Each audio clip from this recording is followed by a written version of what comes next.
हर हर महादेव दोस्तों, शुरू करते हैं आपकी यूनिट फर्स्ट CGMA की computer graphics and multimedia applications की। तो सबसे पहले देखते हैं इंटरेक्टिव ग्राफिक होते क्या हैं। इंटरेक्टिव ग्राफिक का मतलब होता है ऐसे ग्राफिक्स या विजुअल जिनके साथ यूजर इंटरेक्ट कर सकता है, जैसे बटन क्लिक करना या फिर माउस से कुछ ड्रॉ करना या किसी ऑब्जेक्ट को मूव करना। जैसे मैं यहाँ पे आपको ड्रैग कर रहा हूँ ना, तो ये हाईलाइट हो रहा है, तो ये इंटरेक्टिव ग्राफिक्स का ही एक एग्जांपल है। अब सबसे फर्स्ट पॉइंट है, इसमें एडवांटेज क्या क्या है ग्राफिक्स के, इंटरेक्टिव ग्राफिक्स के एडवांटेज क्या क्या है। सबसे फर्स्ट है better user experience. Interactive graphics software को ज़्यादा यूज़र फ्रेंडली बनाते हैं। जब यूज़र किसी चीज़ को कंट्रोल कर पाता है तो उसका अनुभव और भी अच्छा हो जाता है। Easy understanding. जब किसी टॉपिक को टेक्स्ट के साथ साथ इमेज या एनिमेशन के जरिए दिखाया जाता है तो समझने में आसानी होती है। Quick editing. डिज़ाइनिंग टूल जैसे फोटोशॉप या इलस्ट्रेटर में जब यूज़र तुरंत किसी डिज़ाइन में बदलाव कर सकता है, जैसे कलर चेंज करना, शेप मॉडिफाई करना, etcetera. Engaging interfaces. Games, website और मोबाइल ऐप्स इंटरेक्टिव होने की वजह से ज़्यादा अट्रैक्टिव और इंटरटेनिंग बन जाती हैं। यूज़र को मज़ा आता है यूज़ करने में। Faster decision making. डेटा को जब ग्राफ्स, चार्ट्स या विजुअल फॉर्मेट में दिखाया जाता है तो एनालिसिस ज़्यादा जल्दी होता है और डिसीजन लेना इजी बन जाता है। अब आ जाते हैं representative uses of computer graphics. Computer graphics का यूज़ कई फील्ड्स में होता है जहां विजुअल एलिमेंट ज़रूरी होते हैं। नीचे कुछ इंपॉर्टेंट्स एरियाज दिए हुए हैं जहां कंप्यूटर ग्राफिक्स का मेजर रोल है। सबसे फर्स्ट हो गया आपका एजुकेशन में। स्टूडेंट को विजुअली समझाना ज़्यादा इफेक्टिव होता है। डायग्राम्स, एनिमेशन और सिमुलेशन के माध्यम से डिफ़िकल्ट टॉपिक को भी आसानी से समझाया जा सकता है, जैसे साइंस एक्सपेरिमेंट या मैथ के concept. Engineering and designing, CAD का मतलब होता है कंप्यूटर एडेड डिज़ाइन। टूल्स का यूज़ इंजीनियरिंग और आर्किटेक्चर, बिल्डिंग, मशीन या ब्रिज का डिज़ाइन बनाने के लिए करते हैं। इससे एक्यूरेट और डिटेल मॉडल बनाया जा सकता है। Entertainment, movies, animated films, cartoon और वीडियो गेम्स सभी में कंप्यूटर ग्राफिक्स का यूज़ होता है। 3D एनिमेशन और विजुअल इफेक्ट किसी भी सीन को ज़्यादा रियलिस्टिक और एक्साइटिंग बना देते हैं। मेडिसिन, मेडिकल इमेजिंग जैसे MRI और CT स्कैन में 3D इमेजेस का यूज़ होता है। सर्जरी सिमुलेशन टूल्स डॉक्टर को प्रैक्टिस करने का वर्चुअल प्लेटफॉर्म देते हैं। बिजनेस, प्रेजेंटेशन और रिपोर्ट्स में चार्ट्स, ग्राफ और डैशबोर्ड का यूज़ होता है ताकि डेटा को इजीली समझा जा सके। डिसीजन मेकिंग और परफॉर्मेंस एनालिसिस में मदद मिलती है। वेब डिज़ाइन, अट्रैक्टिव और यूज़र फ्रेंडली वेबसाइट बनाने के लिए इमेजेस, एनिमेशन और विजुअल इफेक्ट का यूज़ होता है। इससे यूज़र का इंटरेस्ट बना रहता है और इंटरफेसिस एंगेजिंग रहता है। थर्ड आ जाता है classification of application. Computer graphics application को चार मेन कैटेगरीज में बांटा जा सकता है, बेस्ड ऑन उनके इंटरेक्शन लेवल और रेस्पॉन्स टाइम के हिसाब से। जिसमें सबसे फर्स्ट है आपका पैसिव ग्राफिक्स। इस टाइप में यूज़र का सिस्टम के साथ कोई डायरेक्ट इंटरेक्शन नहीं होता। यूज़र सिर्फ विजुअल को देख सकता है लेकिन कुछ कंट्रोल नहीं कर सकता। एग्जाम्पल साइट स्लो या फिर वो कोई वीडियो प्लेबैक। जैसे आप पावर पॉइंट प्रेजेंटेशन देखते हैं तो उसमें स्लाइड्स ऑटोमेटिक या मैनुअल चलते रहते हैं, लेकिन आप उनमें कोई रियल चेंज नहीं कर सकते। तो ये पैसिव को नॉन इंटरेक्टिव भी बोल देते हैं। अब सेकंड है आपका इंटरेक्टिव। इसमें यूजर सिस्टम के ग्राफिक्स के साथ इंटरेक्ट कर सकता है। यूजर कुछ एक्शन कर सकता है और सिस्टम उसके रेस्पॉन्स में चेंजेस शो करता है। एग्जाम्पल ड्राइंग टूल जैसे MS पेंट्स, गेम्स या फिर कोई सिमुलेशंस। जैसे यूजर्स माउस से एक शेप ड्रॉ करता है और स्क्रीन पर वही शेप तुरंत अपेयर हो जाती है। तो ये इसका हो गया एग्जाम्पल।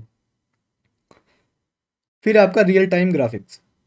ये ग्राफिक्स तुरंत यूजर के इनपुट को रेस्पॉन्स देते हैं बिना किसी डिले के। हाई स्पीड प्रोसेसिंग और फीडबैक इसके फीचर्स हैं, जैसे कि video games, flight simulation, virtual reality application. जब आप गेम खेलते हो तो और जॉयस्टिक या कीबोर्ड या से कमांड देते हो तो करेक्टर तुरंत रिएक्ट करता है। ये इसका एग्जांपल हो गया। नॉन रियल टाइम ग्राफिक्स, इस टाइप में सिस्टम को आउटपुट दिखाने में कुछ समय लगता है। ये हाई क्वालिटी प्रोसेसिंग के लिए यूज़ होता है जहाँ एक्यूरेसी ज़रूरी होती है। Example 3D animation rendering movies के लिए, या फिर CAD आउटपुट जनरेशन। जैसे पिक्सर या डिज्नी मूवीज़ का एनिमेशन क्रिएट करने में हर फ्रेम को रेंडर करने में घंटों लग सकते हैं। तो ये आपके चार टाइप हो गए ग्राफिक्स के। इसमें से दो आपके मेन हैं और दो हमने बना दिए हैं। वैसे होते तो हैं ये, लेकिन ये नॉन इंटरेक्टिव और इंटरेक्टिव आपके मेन हैं। बाकी एक रियल टाइम है, एक नॉन रियल टाइम है। रियल टाइम में क्विक काम होगा, नॉन रियल टाइम में थोड़ा लेट होगा काम। दोनों हैं ये, इसके सब पार्ट मान सकते हैं इंटरेक्टिव ग्राफिक्स के। अब आ जाते हैं नेक्स्ट टॉपिक की ओर, development of hardware and software for computer graphics. Hardware evolution यानी कि हार्डवेयर का विकास पुराने समय में। सिर्फ बेसिक टेक्स्ट ओनली डिस्प्ले होते थे, जैसे CRT मॉनिटर्स जिसमें इमेजेस या ग्राफिक्स काफ़ी लिमिटेड होते थे। लेकिन अब आज के समय में हाई रेजोल्यूशन स्क्रीन्स जैसे LCD LED आ गए हैं। Powerful GPU graphics processing unit use की जा रही है जो 2D 3D ग्राफिक्स को स्मूथली प्रोसेस करती है। ग्राफिक्स टैबलेट भी यूज़ होते हैं जिससे डिज़ाइनर्स डायरेक्टली स्क्रीन पर ड्रॉ कर सकते हैं। Software evolution in early day, यानी कि शुरुआत में सिर्फ सिंपल ड्राइंग प्रोग्राम अवेलेबल थे, जैसे कि बेसिक पेंट टूल जिसमें लिमिटेड फीचर्स होते थे। लेकिन आज के टाइम में एडवांस सॉफ्टवेयर यूज़ हो रहे हैं, जैसे अडोब फोटोशॉप इमेज एडिटिंग के लिए, माया ब्लेंडर 3D एनिमेशन के लिए, यूनिटी गेम डेवलपमेंट के लिए, ऑटोकैड इंजीनियरिंग डिज़ाइन के लिए। ऑपरेटिंग सिस्टम जैसे विंडोज़, मैकओएस और लाइनक्स भी अब एडवांस ग्राफिक्स को सपोर्ट करते हैं, जिससे मल्टीमीडिया और graphics heavily application smoothly run कर सके। नेक्स्ट है conceptual framework for interactive graphics. Main component क्या क्या होते हैं इसमें? इनपुट डिवाइसेस, ये वो डिवाइसेस होते हैं जिनके थ्रू यूज़र सिस्टम से इंटरेक्ट करता है। Example mouse, keyboard, stylus, touch screen. इनसे यूज़र कोई एक्शन देता है, जैसे ड्राइंग करना, बटन प्रेस करना या स्क्रीन पर क्लिक करना। Processing unit, CPU, GPU central processing unit और ग्राफिक प्रोसेसिंग यूनिट यूज़र के इनपुट को प्रोसेस करते हैं और उनका ग्राफिकल आउटपुट जनरेट करते हैं। GPU फास्ट इमेजेस प्रोसेसिंग के लिए स्पेशली डिज़ाइन होता है। ग्राफिक्स सॉफ्टवेयर, ये सॉफ्टवेयर यूज़र के इनपुट को ग्राफिकली कमांड में कन्वर्ट करते हैं और आउटपुट डिस्प्ले करते हैं। Example paint, Photoshop, Unity etcetera. Output devices, जो भी रिजल्ट जनरेट होता है उससे मॉनिटर, प्रोजेक्टर जैसे डिवाइसेस पर डिस्प्ले किया जाता है। फीडबैक लूप, जब यूज़र इंटरेक्ट करता है, जैसे माउस ड्रैग करता है, तो सिस्टम तुरंत ग्राफिक्स को अपडेट करता है। इस रियल टाइम अपडेटिंग प्रोसेस को फीडबैक लूप कहते हैं।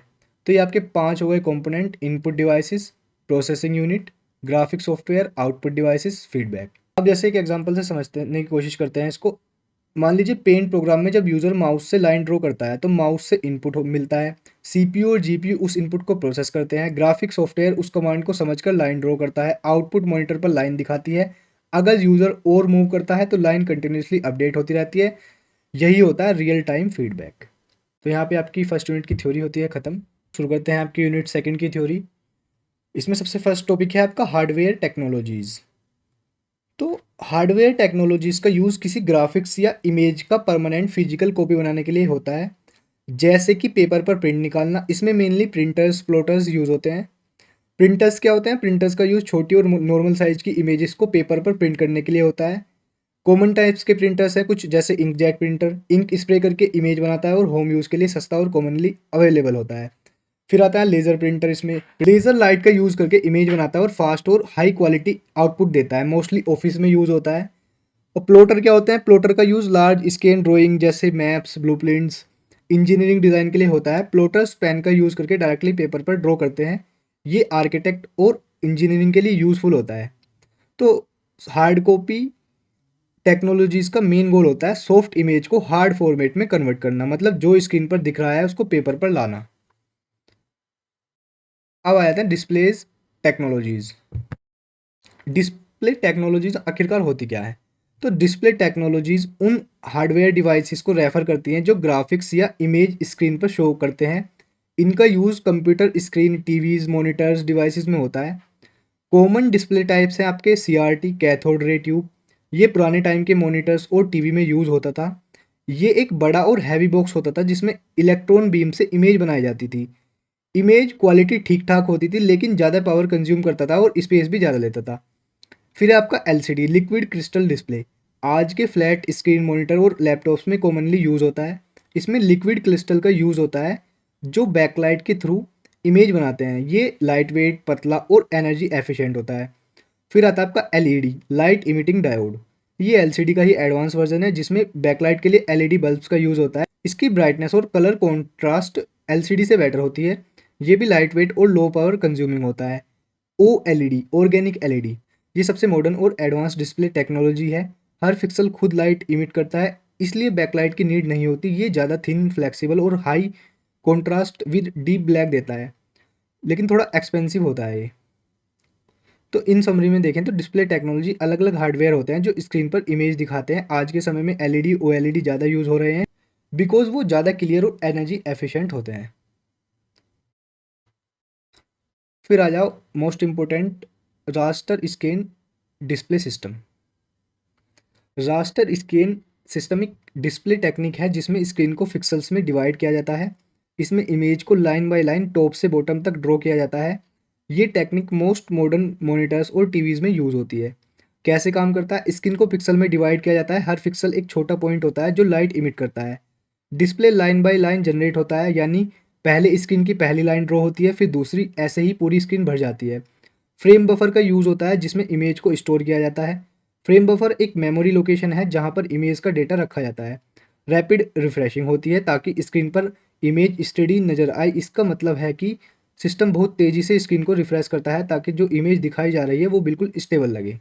तो पिक्सल्स क्या होते हैं? Screen divided into टिनी pictures element. Drawing method line by line होता है, टॉप टू बॉटम होता है। फ्रेम बफर क्या होता है? Store image data to display. Refresh rate क्या होता है? Screen is refreshing rapidly for steadiness. Example, जब आप कोई इमेज देख रहे होते हैं टीवी या मॉनिटर पर, तो वो इमेज रास्टर स्कैन सिस्टम से ही दिखाई जा रही होती है। स्क्रीन पे पहले लाइन ड्रॉ होती है, फिर दूसरी, और इस तरह पूरी स्क्रीन फिल हो जाती है। इन समरी में देखें तो रास्टर स्कैन डिस्प्ले सिस्टम एक पॉपुलर टेक्निक है जो मॉडर्न डिस्प्ले में यूज होती है। इसमें इमेज को पिक्सल में डिवाइड करके लाइन बाय लाइन दिखाया जाता है। फ्रेम बफर का यूज करके इमेज को स्टोर और रैपिडली रिफ्रेश किया जाता है। Video controller. वीडियो कंट्रोलर क्या होता है? वीडियो कंट्रोलर एक ग्राफिकल हार्डवेयर का पार्ट होता है जो डिस्प्ले स्क्रीन को मैनेज करता है। ये फ्रेम बफर से डेटा रीड करता है और मॉनिटर को सिग्नल भेजता है ताकि इमेज स्क्रीन पर दिखाई जा सके। कैसे काम करता है? Data reading. Video controller frame buffer से डेटा रीड करता है जिसमें इमेज का इंफॉर्मेशन स्टोर होता है। Signal sending. उसके बाद ये सिग्नल मॉनिटर को भेजता है जो स्क्रीन पर इमेज को डिस्प्ले करता है। सिंक्रोनाइजेशन। ये हॉरिजेंटल और वर्टिकल स्कैनिंग को सिंक्रोनाइज करता है ताकि स्क्रीन पर प्रॉपर इमेज डिस्प्ले हो। Image rendering. जो डेटा फ्रेम्स बफर में होता है उसको प्रोसेस करके स्क्रीन पर पिक्सल बाय पिक्सल रेंडर करता है। तो वीडियो कंट्रोलर के कुछ इंपॉर्टेंट फंक्शन क्या होते हैं? डेटा रीडिंग, फ्रेम बफर से इमेज डेटा को रीड करता है। सिग्नल सेंडिंग, मॉनिटर को सिग्नल भेजता है इमेज डिस्प्ले के लिए। सिंक्रोनाइजेशन, हार्डवेयर हॉरिजॉन्टल और वर्टिकल स्कैनिंग को सिंक्रोनाइज करता है। इमेज रेंडरिंग, डेटा को प्रोसेस करके इमेज को स्क्रीन पर रेंडर करता है। एग्जाम्पल, जब आप अपने कंप्यूटर स्क्रीन पर कोई इमेज देखते हो तो वो इमेज वीडियो कंट्रोलर के थ्रू ही मॉनिटर तक पहुंचती है। ये डेटा को फ्रेम बफर से रीड करता है और सिग्नल सेंड करके इमेज को डिस्प्ले करता है। इन समरी में अगर देखें तो वीडियो कंट्रोलर एक इम्पोर्टेंट हार्डवेयर कंपोनेंट है जो इमेज डिस्प्ले के लिए फ्रेम बफर से डेटा रीड करके मॉनिटर को सिग्नल भेजता है। ये प्रोसेस इमेज रेंडरिंग और सिंक्रोनाइजेशन को मैनेज करता है ताकि इमेज स्मूथली स्क्रीन पर दिखे। अब है आपकी random scan display processor. Random scan system, जिसे वेक्टर डिस्प्ले भी कहा जाता है, इमेज को लाइन और कर्व के थ्रू डायरेक्टली ड्रॉ करते हैं, पिक्सल के बजाय। इसका use CAD, computer aided design जैसे एप्लीकेशन में होता है। कैसे काम करता है? Direct drawing. Random scan system screen पर लाइन और कर्व डायरेक्टली ड्रॉ करता है, ना कि पिक्सल्स का यूज़ करके। Fasting for line drawing. ये सिस्टम लाइन ड्राइंग के लिए बहुत फास्ट होता है लेकिन डिटेल इमेज के लिए उतना सूटेबल नहीं होता। No fixed grid. ये सिस्टम फिक्स पिक्सल ग्रिड का यूज़ नहीं करते, इसलिए इमेज को स्क्रीन पर रैंडम पॉइंट्स पर ड्रॉ किया जाता है। अब इसके फीचर्स, जैसे डायरेक्ट लाइन ड्राइंग क्या होता है? इमेज को लाइन और कर्व के थ्रू ड्रॉ किया जाता है। Fast for line drawing, line based drawing को जल्दी रेंडर करता है ये, in compare to raster scan.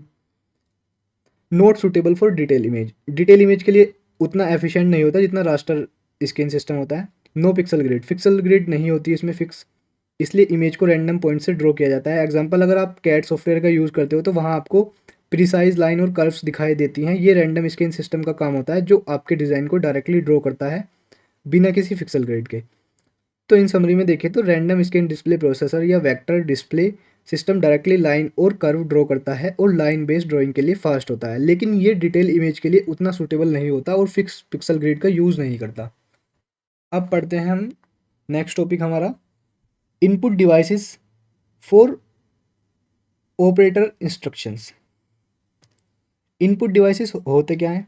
Input devices वो टूल होते हैं जिनका use user computer graphics system में इंटरेक्ट करने के लिए करते हैं। ये डिवाइसेस ग्राफिक को सेलेक्ट, ड्रॉ या एडिट करने में मदद करते हैं। तो कुछ इनपुट डिवाइसेस हैं कॉमन, जैसे कि कीबोर्ड और माउस। कीबोर्ड और माउस सबसे कॉमन इनपुट डिवाइसेस हैं जो हम डेली कंप्यूटर में यूज़ करते हैं। कीबोर्ड का यूज़ टेक्स्ट इनपुट और कमांड देने के लिए किया जाता है, जबकि माउस से हम कर्सर को मूव करते हैं और ऑब्जेक्ट को सेलेक्ट करते हैं। फिर आता है आपका लाइट पेन। लाइट पेन एक स्टाइलिश लाइक डिवाइस है जो स्क्रीन पर डायरेक्टली ड्रॉ करने के लिए यूज़ होता है। ये पेन स्क्रीन के ऊपर पॉइंट करके लाइट सेंसर के थ्रू डिटेक्ट होता है और ग्राफिक को एक्यूरेटली एडिट करने में मदद करता है। जॉयस्टिक। जॉयस्टिक का यूज़ मेनली गेम्स या सिमुलेशन सॉफ्टवेयर में होता है। इससे यूज़र ऑब्जेक्ट को मूव करने या सेलेक्ट करने के लिए डायरेक्शनल इनपुट देता है। Graphic tablet. ग्राफिक टैबलेट एक फ्लैट सरफेस होता है जिसमें एक स्टाइलस या पेन का यूज़ करके यूज़र फ्री हैंड ड्राइंग या डिज़ाइन बना सकता है। ये टूल डिजिटल ड्राइंग और फोटो एडिटिंग के लिए काफ़ी यूज़फुल होता है। Touch screen. टच स्क्रीन एक ऐसा स्क्रीन होता है जिसमें यूज़र डायरेक्टली फिंगर या स्टाइलस से स्क्रीन को टच करके इनपुट दे सकता है। इसका यूज़ मेनली स्मार्टफोन, टैबलेट और के के सिस्टम में होता है। जैसे हमारे एटीएम होते हैं ना, तो वे होते हैं के के सिस्टम। तो इन डिवाइसेस का यूज़ सेलेक्टिंग ग्राफिक्स जैसे माउस या टच स्क्रीन से आप ग्राफिक्स को सेलेक्ट करते हैं। ड्राइंग ग्राफिक्स ग्राफिक्स टैबलेट या लाइट पेन का यूज़ करके फ्री हैंड ड्राइंग के लिए किया जाता है। एडिटिंग ग्राफिक्स कीबोर्ड से कमांड और माउस से एडिटिंग की जाती है। तो इन समरी में अगर हम देखें तो कीबोर्ड और माउस सबसे बेसिक और वाइडली यूज डिवाइसेस हैं ग्राफिक सिस्टम में इंटरेक्ट करने के लिए। लाइट पेन और ग्राफिक टैबलेट प्रिसीजन ड्राइंग के लिए यूज़ होते हैं। जॉयस्टिक का यूज़ मेनली गेम और सिमुलेशन एप्लीकेशन में होता है। टच स्क्रीन डिवाइसेस से यूज़र डायरेक्टली स्क्रीन पर इंटरेक्ट कर सकता है। अब आते हैं हमारे इमेज स्कैनर। इमेज स्कैनर होते क्या है? इमेज स्कैनर वो डिवाइसेस होते हैं जो फिजिकल इमेज या डॉक्यूमेंट को डिजिटल फॉर्म में कन्वर्ट करते हैं। इसका यूज़ हम डॉक्यूमेंट को डिजिटली स्टोर करने और उन्हें एडिट करने के लिए करते हैं। स्कैन इमेजेस को ग्राफिक सॉफ्टवेयर में इंपोर्ट करके एडिट किया जा सकता है। Type of image scanner. Flat bed scanner सबसे कॉमन टाइप के होते हैं। इसमें एक फ्लैट सरफेस होती है जहाँ पे इमेज या डॉक्यूमेंट रखा जाता है। ये स्कैनर स्लो होता है लेकिन हाई क्वालिटी स्कैनिंग के लिए बेस्ट होता है। एग्जाम्पल, आप डॉक्यूमेंट या फोटो को स्कैन कर सकते हैं इससे। सेकंड आते हैं आपके hand held scanner. Hand held scanner एक पोर्टेबल डिवाइसेस होता है जो आप मैन्युअली मूव करते हो इमेजेस या डॉक्यूमेंट पर। ये स्मॉल ऑब्जेक्ट या बुक्स को स्कैन करने के लिए यूज़फुल होता है लेकिन इसकी scanning quality flat bed scanner की कंपैरिजन में थोड़ी कम होती है। एग्जाम्पल, पोर्टेबल स्कैनिंग डिवाइसेस जो बुक और स्मॉल प्रिंट्स को स्कैन करने के लिए यूज़ किया जाता है। फिर आता है आपके ड्रम स्कैनर। ड्रम स्कैनर एक हाई एंड स्कैनर होता है जो हाई रेजोल्यूशन इमेजेस को प्रिसाइज और डिटेल तरीके से स्कैन करता है। ये मोस्टली फोटोग्राफर्स, डिज़ाइनर्स, प्रोफेशनल के लिए होता है जो हाई क्वालिटी स्कैनिंग चाहते हैं। एग्जाम्पल, प्रोफेशनल स्टूडियोज़ और इमेज प्रोसेसिंग सेंटर्स में यूज़ होता है इसका। इमेज स्कैनर का use digitalize document, paper document को डिजिटल फॉर्म में कन्वर्ट करना। इमेज एडिटिंग, स्कैन इमेजेस को ग्राफिक सॉफ्टवेयर जैसे एडोब फोटोशॉप में एडिट करना। आर्काइविंग, ओल्ड डॉक्यूमेंट को डिजिटली आर्काइव करना ताकि उनकी कॉपीज़ इजीली एक्सेस हो सके। तो इन समरी में अगर हम देखें तो flat bed scanner high quality screen के लिए बेस्ट है। हैंड हेल्ड स्कैनर पोर्टेबल और कन्वीनियंट होता है छोटे ऑब्जेक्ट को स्कैन करने के लिए।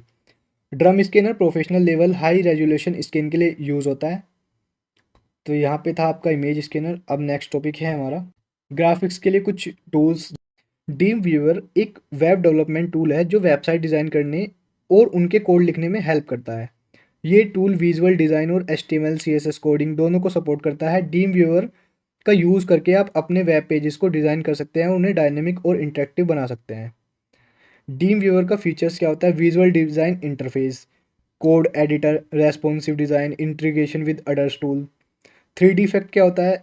ये इफेक्ट इमेज को फ्लैट से 3 डायमेंशन बनाता है जो ज़्यादा रियलिस्टिक लगे और एंगेजिंग लगे। सॉफ्टवेयर 3D इफेक्ट के लिए क्या क्या कौन कौन से होते हैं? जैसे ब्लेंडर। ब्लेंडर एक फ्री और ओपन सोर्स है 3D ग्राफिक सॉफ्टवेयर है जो 3D modelling, animation, rendering, texturing के लिए यूज़ होता है। ब्लेंडर में आप 3D मॉडल्स क्रिएट कर सकते हैं, उन्हें एनिमेट कर सकते हैं और फाइनल आउटपुट के लिए रेंडर कर सकते हैं। अबाउट आफ्टर इफेक्ट एक पावरफुल सॉफ्टवेयर है जो mainly motion graphics, visual effect के लिए यूज़ होता है। 3D इफेक्ट का यूज़ 3D ट्रांसफॉर्मेशन के लिए, लाइटनिंग इफेक्ट के लिए, एनिमेशन इफेक्ट के लिए। तो इन समरी में देखिए तो ड्रीम व्यूअर क्या है? वेब डेवलपमेंट के लिए एक पावरफुल टूल है जो विजुअल डिज़ाइन और कोडिंग को कंबाइन करता है। 3D इफेक्ट क्या है? इमेज और एनिमेशन में डेप्थ और रियलिज्म ऐड करते हैं जो कि ब्लेंडर और अबाउट आफ्टर इफेक्ट जैसे टूल से किया जा सकता है। अब लास्ट है थ्योरी का टॉपिक इस वाली यूनिट का, क्लिपिंग। क्लिपिंग एक प्रोसेस है जिसमें किसी इमेज या ऑब्जेक्ट का उस हिस्से को कट किया जाता है जो एक स्पेसिफाइड रीजन के बाहर होता है। इसका मेन पर्पस रेंडरिंग स्पीड को इम्प्रूव करना और सिर्फ उस हिस्से को डिस्प्ले करना होता है जो विजिबल है। अब इसके कुछ टाइप होते हैं जैसे लाइन क्लिपिंग। लाइन क्लिपिंग में एक लाइन को एक स्पेसिफाइड रीजन में अंदर क्लिप किया जाता है, मतलब अगर लाइन का कुछ पार्ट रीजन के बाहर होता है तो वो उस पार्ट को रिमूव कर दिया जाता है। एग्जाम्पल, अगर आप किसी लाइन से किसी रेक्टेंगल के अंदर हैं तो उस लाइन का जो पार्ट रेक्टेंगल के बाहर है उसे कट कर दिया जाएगा। फिर होता है पॉइंट क्लिपिंग। पॉइंट क्लिपिंग में एक पॉइंट को चेक किया जाता है कि अगर वो किसी रीजन के अंदर है तो उसे डिस्प्ले करते हैं, अदरवाइज उसे डिस्कार्ड कर देते हैं। एग्जाम्पल, अगर किसी इमेज में एक पॉइंट किसी स्पेसिफाइड विंडो के बाहर है तो वो पॉइंट डिस्प्ले नहीं होगा। थर्ड टाइप का होता है पॉलीगन क्लिपिंग। पॉलीगन क्लिपिंग में एक पॉलीगन के अंदर के पार्ट्स को क्लिप किया जाता है ताकि सिर्फ वो पार्ट दिखाई दे जो स्पेसिफाइड एरिया के अंदर है। एग्जाम्पल, अगर एक पॉलीगन किसी एरिया से बाहर है तो उसका पॉलीगन के आउटर पोर्शन को क्लिप कर दिया जाता है। क्लिपिंग का यूज़ कहाँ कहाँ होता है? रेंडरिंग स्पीड इंप्रूव करना। क्लिपिंग से रेंडरिंग प्रोसेस फास्ट हो जाता है क्योंकि सिर्फ विजुअल पोर्शन को रेंडर किया जाता है और बाकी पार्ट्स को इग्नोर कर दिया जाता है। Graphics display. क्लिपिंग से स्क्रीन पर सिर्फ वही पार्ट्स दिखाते हैं जो यूज़र के लिए रिलीवेंट है। तो इन शॉर्ट में देखें तो क्लिपिंग का यूज़ ग्राफिक रेंडरिंग को ऑप्टिमाइज करने के लिए किया जाता है ताकि अननेसेसरी पार्ट्स को रिमूव किया जा सके और सिर्फ इंपॉर्टेंट पार्ट्स को डिस्प्ले किया जा सके। इसका यूज़ लाइन, पॉइंट और पॉलीगन के केसेस में होता है। तो यहाँ पे आपकी होती है यूनिट सेकंड खत्म। अब हम पढ़ेंगे आपकी सीजीएमए की यूनिट फर्स्ट और सेकंड की एल्गोरिदम्स जैसे डीडीए, ब्रेसलिन, मिड पॉइंट और उन पर बेस्ड न्यूमेरिकल। इन एल्गोरिदम में से आपके एग्जाम में एक या दो क्वेश्चन जरूर आएंगे। तो चलिए शुरू करते हैं। सबसे पहले आपकी डीडीए एल्गोरिदम। डीडीए एल्गोरिदम एक लाइन ड्राइंग एल्गोरिदम है आपकी। इसमें आपका लाइन के स्टार्टिंग पॉइंट और एंडिंग पॉइंट दिए रहेंगे और आपको जो है मिड पॉइंट आपके इस एल्गोरिदम की सहायता से आपके ये जो मिड पॉइंट है ये आपके निकल जाएंगे। स्टार्टिंग पॉइंट, एंडिंग पॉइंट दिए रहेंगे, मिड पॉइंट आपके निकल जाएंगे। ये होती है आपकी DDA algorithm. DDA algorithm is the simplest line drawing algorithm given the starting and ending coordinate of the line. DDA algorithm attempt to generate the point between the starting and ending coordinate. Simplest line drawing algorithm है। इसमें शुरू के और and के coordinate दिए रहेंगे। जैसे मान लीजिए स्टार्टिंग कोऑर्डिनेट है आपके x0 y0, एंडिंग कोऑर्डिनेट है आपके xn और yn। तो स्टेप बाय स्टेप समझते हैं डीडीए एल्गोरिदम से हम कैसे निकालेंगे। सबसे पहले हम निकालेंगे डेल एक्स। डेल एक्स कैसे निकलेगा? xn में से x0 माइनस कर देंगे, आपका डेल एक्स निकल गया। ऐसे ही आपका डेल वाई, वाई एन में से y0 को घटा देंगे, आपका डेल वाई निकल जाएगा। जो आपका एंडिंग कोऑर्डिनेट है y वाला, उसमें से स्टार्टिंग कोऑर्डिनेट y वाला माइनस कर देंगे तो आपका डेल वाई निकल गया। m कैसे निकलेगा? Del Y upon del X. ये तीन चीज़ें हम स्टेप फर्स्ट में निकाल लेंगे। अब स्टेप सेकंड में हम निकालेंगे कि नंबर ऑफ स्टेप कितने होंगे मिड पॉइंट निकालने के लिए। अगर डेल एक्स बड़ा है डेल वाई से, यहाँ पे एब्सोल्यूट का मतलब है माइनस या प्लस की वैल्यू को प्लस में कर देना। तो अगर डेल एक्स बड़ा होगा तो डेल एक्स के बराबर हो जाएंगे स्टेप।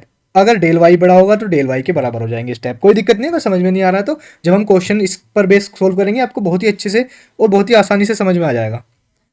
स्टेप थ्री में क्या करेंगे? स्टेप थ्री में हम देखेंगे कि नए वाले पॉइंट जो हैं वो किस बेस पर निकालेंगे। करंट पॉइंट मान लीजिए एक्स पी वाई पी हैं आपके स्टार्टिंग पॉइंट जो है, और नेक्स्ट पॉइंट कौन से हो गए? X P plus one, Y P plus one. तो अगर केस फर्स्ट क्या बना हमारा? अगर एम एक से छोटा है तो उसमें एक्स में तो जोड़ देंगे वन को और वाई में जोड़ देंगे एम को। अगर एक के बराबर हुआ एम तो उसमें एक्स में भी वन को जोड़ देंगे और वाई में भी वन को जोड़ देंगे। केस थ्री क्या हुआ? अगर एम एक से बड़ा है तो इसमें क्या करेंगे?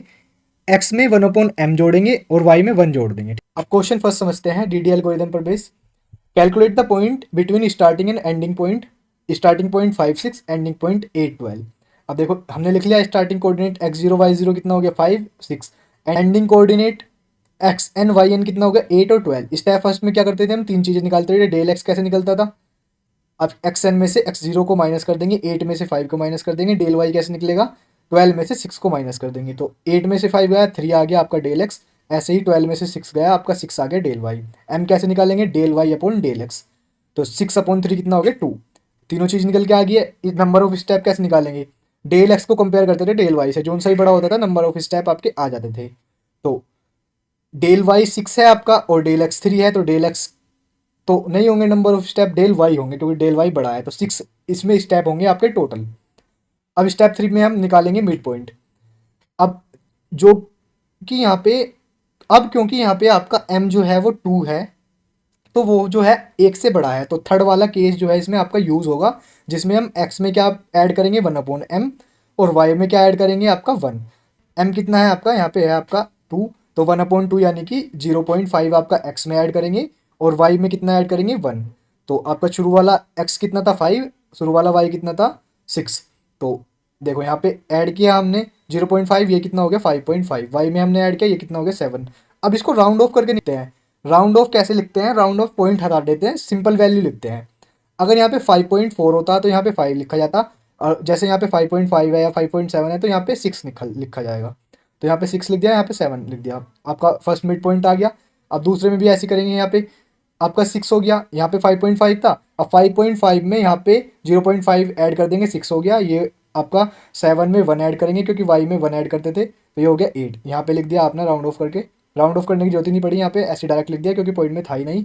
अब 6 में 0.5 फिर से ऐड करेंगे, अब आपका 6.5 हो गया। यहाँ पे ये 6.5 राउंड ऑफ करके लिख दिया हमने 7 9।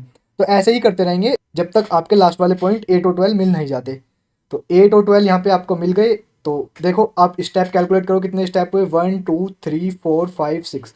जैसे कि हमने पहले भी निकाल लिया था इसको कि 6 स्टेप हो गए हमारे, और हमारे ये मिड पॉइंट भी आपको आ गए हैं। तो बस यही आपका क्वेश्चन होता है समाप्त। ये DD एल्गोरिदम आई होप आपको समझ में आ गई होगी। अगर नहीं समझ में आई है तो एक बार फिर वीडियो को फिर से शुरू से रिपीट कीजिए, आपको समझ में आ जाएगी। बड़ी ही ईजी एल्गोरिदम है, कुछ नहीं करना होता इसमें हमको, केवल ये 3 जो चीज़ें हैं ये याद करनी होती हैं कि m 1 से छोटा होगा तो क्या करेंगे, m 1 के बराबर होगा तो क्या करेंगे, m 1 से बड़ा होगा तो क्या करेंगे। और शुरू में आपको डेल x निकालना है, डेल y निकालना है, m निकालना है, बस यही है इसमें, और कुछ नहीं है। अब नेक्स्ट एल्गोरिदम की तरफ बढ़ते हैं, जो कि है आपकी ब्रेसनम लाइन ड्राइंग एल्गोरिदम। इसमें भी आपको मिड पॉइंट निकालने होते हैं, स्टार्टिंग और एंडिंग कोऑर्डिनेट दिए हुए होते हैं, इसमें बस थोड़े से स्टेप्स अलग होते हैं उससे। अब देखते हैं इसको कैसे निकालेंगे। स्टेप 1 में हमें क्या करना है, इसमें डेल x निकालना है, डेल y निकालना है, बिल्कुल DDA की तरह। इसमें m नहीं निकालना, इसमें निकालना है आपका डिसीजन पैरामीटर जिसको बोलते हैं PK। ये कैसे निकलेगा, 2 del y minus del x। Decision parameter कैसे निकलेगा, 2 डेल y, जितना आपका डेल y आएगा उसका 2 गुना कर देंगे, उसमें से डेल x को घटा देंगे। स्टेप 3 में आपके स्टेप निकलेंगे। मान लीजिए आपके फर्स्ट कोऑर्डिनेट है x के y के, और नेक्स्ट क्या हो जाएंगे x k+1 y k+1। इसमें 2 केस बनेंगे। अगर PK 0 से छोटा होगा तो PK+1 जो होगा ना, PK+2 डेल y हो जाएगा।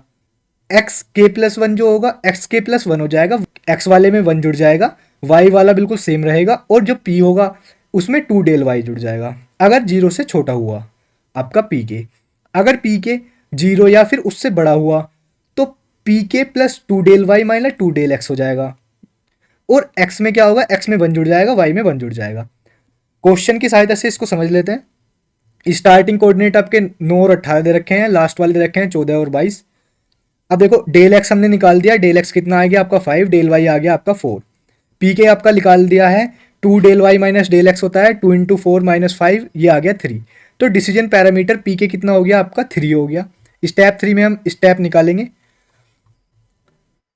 अब देखो ये 3 है यानी कि 0 से बड़ा है, तो ये वाला रूल इसमें फॉलो होगा। तो PK+1 क्या होगा, PK+2 del y minus 2 del x, xk+1 हो जाएगा, और yk+1 हो जाएगा। ठीक है, PK+1 कितना हो गया 1, xk+ कितना हो गया 10, yk+1 कितना हो गया 19। ऐसे ही यहाँ भी फर्दर हम करते रहेंगे जब तक आपके लास्ट वाले पॉइंट आने जाएंगे 14 और 22। तो यहाँ पे आपके लास्ट वाले पॉइंट आ चुके हैं, देखो ये 14 और 22। तो यहाँ पे यहाँ तक ऐसे ही करेंगे बिल्कुल सेम, PK निकालेंगे, xk+1 निकालेंगे, yk+1 निकालेंगे। बस यहाँ इतना ही था आपका, ये बिल्कुल आपका सोल्व हो चुका है। अब आ जाते हैं आपका next mid point line drawing algorithm. ये आपकी क्या होती है देख लेते हैं। इसमें भी सेम स्टार्टिंग एंडिंग कोऑर्डिनेट दिए रखेंगे आपको, बीच वाले कोऑर्डिनेट निकालने हैं। इसमें क्या निकालेंगे, डेल एक्स बिल्कुल सेम ऐसे निकालेंगे जैसे पहले निकाला है हमने, ऐसे ही डेल वाई निकालेंगे। स्टेप 2 इसका भी अलग है।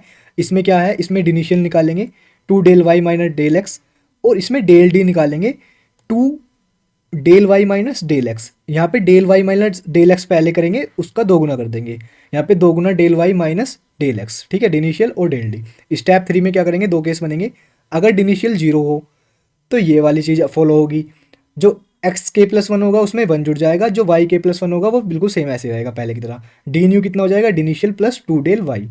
केस 2, अगर डिनिशियल 0 या फिर उससे बड़ा है तो xk+1 में भी 1 जुड़ जाएगा xk में, और yk+1 में क्या होगा 1 जुड़ जाएगा yk में, और डी न्यू क्या होगा, डिनिशियल प्लस डेल डी। ऐसे ही फॉलो करते रहेंगे जब तक स्टेप 3 को, जब तक हमारे लास्ट के कोऑर्डिनेट नहीं आ जाते। अब इसमें क्या है, इसमें क्वेश्चन है ये 20, 10, 30, 18। ये आपके स्टार्टिंग कोऑर्डिनेट हैं, ये आपके एंडिंग कोऑर्डिनेट हैं। सबसे पहले हम ऐसे लिख लेते हैं, starting coordinate, ending coordinate. Del x निकाल लेते हैं, 30 माइनस 20 10 हो गया। डेल वाई निकाल लेते हैं, 18 माइनस 10 8 हो गया। स्टेप 2 क्या करेंगे, डिनिशियल और डेल डी निकालेंगे। डिनिशियल निकालने के लिए 2 del Y minus del x, 2 into 8 minus 10 6 हो गया आपका। और डेल डी निकालेंगे, del Y minus del x into 2। तो 8 माइनस 10 इंटू 2, 8 में से 10 गए, -2, और -2 इंटू 2 -4। ठीक है, ऐसे ही अब स्टेप 3 में केस कौन सा बन रहा है, डिनिशियल क्या है, डिनिशियल आपका 0 से बड़ा है, 6 है, तो केस 2 सेटिस्फाइड हो रहा है। केस 2 में क्या था आपका, एक्स में भी एक जुड़ रहा था, वाई में भी एक जुड़ रहा था, डिनिशियल में डेल डी ऐड हो रहा था। देखो यहाँ पे हमने क्या किया, एक्स के कितना है आपका, एक्स के है आपका 20, स्टार्टिंग जो कोऑर्डिनेट है एक्स वाला, तो ये हो गया 21। ऐसे ही वाई के स्टार्टिंग कोऑर्डिनेट है आपका 10, इसमें भी 1 जुड़ गया, ये हो गया आपका 11। और डी न्यू कितना आ गया आपका, डिनिशियल plus del D, 6 plus -4 equals to 2। ऐसे ही ये स्टेप फॉलो होते रहेंगे जब तक आपके लास्ट कोऑर्डिनेट 30 और 18 नहीं आ जाते। बस इतना ही है इसमें, इसमें भी कुछ नहीं है। आप अच्छे से एल्गोरिदम पढ़ें, उसके स्टेप पढ़ें, उसके बाद क्वेश्चंस करें, प्रीवियस ईयर देखें, प्रीवियस ईयर में कौन कौन से क्वेश्चन आए हुए हैं, क्वेश्चन निकालें, इसके सोल्व करें। बहुत ही आसानी से आपके सोल्व हो जाएंगे। इन तीनों में से एक आपको एग्जाम में जरूर मिलेगा।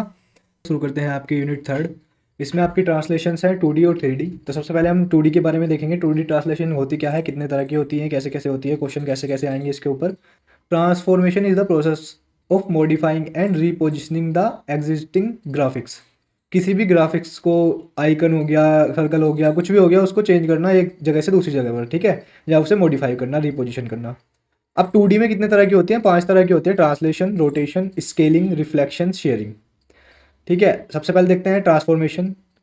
ट्रांसफॉर्मेशन में आपको कुछ नहीं देखना, आपको बस ये देखना है कि आपको सबसे पहले एक कोऑर्डिनेट दिया रखेगा एक्स ओल्ड, एक दिया रखेगा वाई ओल्ड। ठीक है, हमें क्या निकालना है, एक्स न्यू वाई न्यू। और आपको शिफ्ट वेक्टर भी दे रखेगा टी एक्स टी वाई।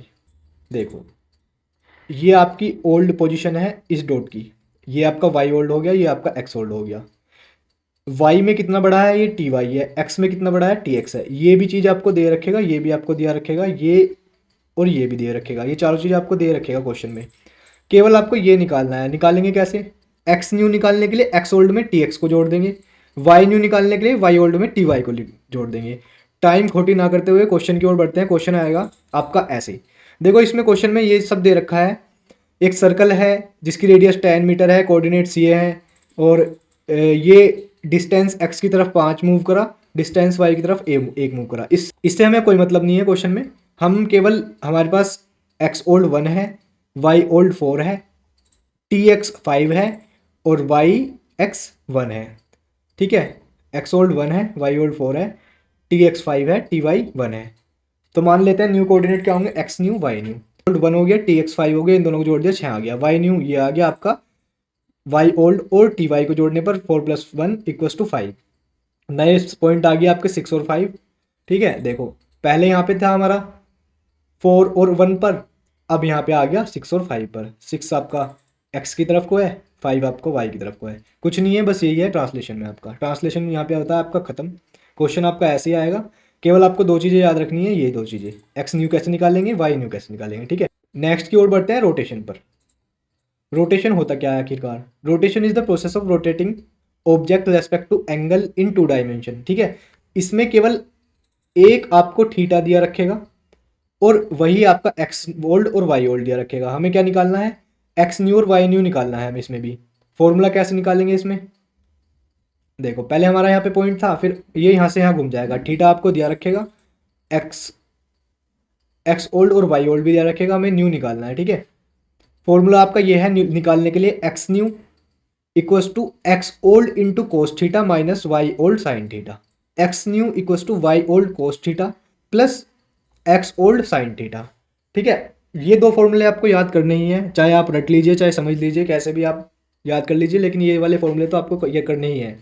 जैसे इतने हार्ड भी नहीं है इतने ये फॉर्मूले, जैसे हमने यहाँ पे ट्रांसलेशन में पढ़े थे ना फॉर्मूले ये वाले, इसमें पुरानी वाली वैल्यू को टी एक्स से जोड़ देते हैं तो नया एक्स आ जाता है, वाई पुराने वाले को टी वाई से जोड़ देते हैं तो वाई न्यू आ जाता है। ऐसे ही इसमें एक्स न्यू निकालने के लिए x old into cos theta minus y old into sine theta, y new निकालने के लिए y old into cos theta plus x old into sine theta. ठीक है, अब क्वेश्चन देख लेते हैं कैसे आएगा। Given a line segment with starting point 00 ending point 44 apply 30 degree rotation anti clockwise in direction on the line. अब इसमें क्या दे रखा है हमें, एक्स ओल्ड 4 दे रखा है, वाई ओल्ड भी 4 दे रखा है। ठीक है, रोटेशन एंगल कितना दे रखा है 30 डिग्री। तीनों चीज़ें हमें पता चल गई, बस हमें एक्स न्यू और वाई न्यू निकालना है। वही इक्वेशन में रख देंगे हम। एक्स न्यू निकालने के लिए x old into cos theta minus y old into sine theta, calculation कर लेंगे। कोस 30 की वैल्यू अंडर रूट 3/2 होती है, साइन 30 की वैल्यू 1/2 होती है। ठीक है, कैलकुलेशन करने के बाद हमारा ये आ गया है आपका एक्स न्यू। ठीक है, ऐसे ही वाई न्यू के फॉर्मूले में रख देंगे। वाई न्यू का क्या होता है, x old into sine theta plus y old into cos theta. फॉर्मूले में वैल्यू रख देंगे हम, एक्स ओल्ड की वैल्यू रख दी हमने, साइन 30 डिग्री रख दिया, 4 इंटू कोस 30 डिग्री रख दिया। सॉल्यूशन कर लिया इसका हमने, इसका भी हमारा पॉइंट निकल के आ गया। तो हमारे नए पॉइंट क्या आ गए, एक्स न्यू 1.46, वाई न्यू 5.66। बस हमने ये यहाँ पे बना दिया है। आपका यहाँ तक क्वेश्चन हो गया सोल्व। अगर आपको चाहिए पूरे नंबर तो आपको ये भी बनाना पड़ेगा, इसे बनाने में कुछ नहीं है। आपको एक्स वाली लाइन बना देनी है, वाई वाली लाइन बना देनी है, पुराने पॉइंट रख देने हैं। ठीक है, वो उस पर ऐसे ही खींच देना है। तो ये हमारा पुरानी वाली वैल्यू थी, और नई कैसे आई है हमारी, नई कितनी है, एक्स न्यू कितना है 1.46, यहाँ पे 1.46 4 से तो कम होगा ना ये। अब वाई कितना आया है, वाई ज़्यादा आ गया तो वाई ऐसे ऊपर की तरफ चलते हैं वाई में, तो यहाँ पे 5.46 रख दिया हमने, बना दिया। तो ये जो है हमारा ये न्यू वाला निकल के आ गया, 30 डिग्री है ये यहाँ पे घुमा है। ठीक है, बस रोटेशन में भी कुछ नहीं था। अब आ जाते हैं नेक्स्ट पर, स्केलिंग क्या होता है। स्केलिंग में भी देखिए आपको वही करना है, इस सब चीज़ों को छोड़ दीजिए। आपको क्या दिया रखेगा, इनिशियल दिया रखेगा x old y old, x axis के थ्रू घूमेगा एक्स एक्स, वाई एक्सिस के थ्रू घूमेगा एक्स वाई। ठीक है, न्यू निकालने हैं हमें एक्स न्यू वाई न्यू। ठीक है, एक्स न्यू कैसे निकलेगा, आपकी बार आपको इंटू करना है एक्स ओल्ड में एस एक्स को।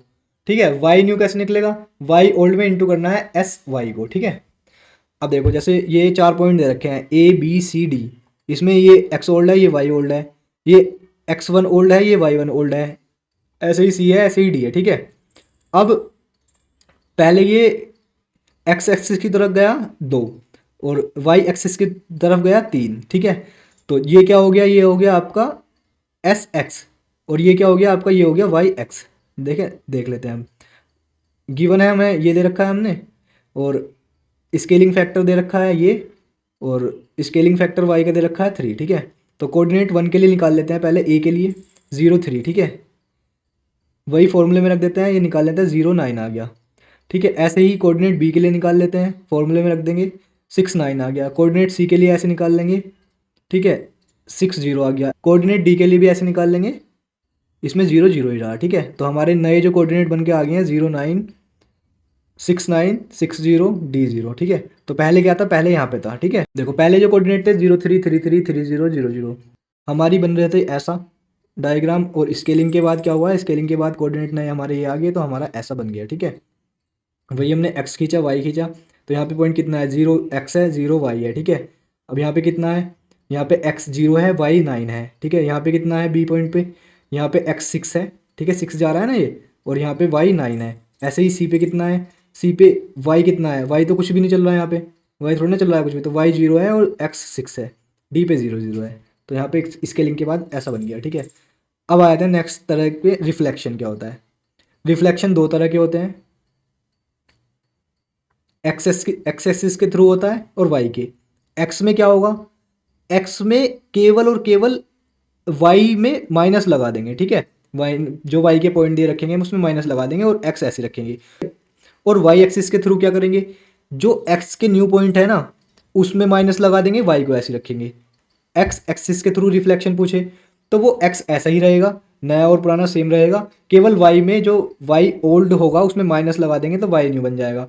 अगर वाई एक्सिस के थ्रू रिफ्लेक्शन पूछे तो हमारा वाई ऐसा का ऐसा ही रहेगा, एक्स एक्सिस में माइनस लगा देंगे। ठीक है, अब देख लेते हैं प्रॉब्लम।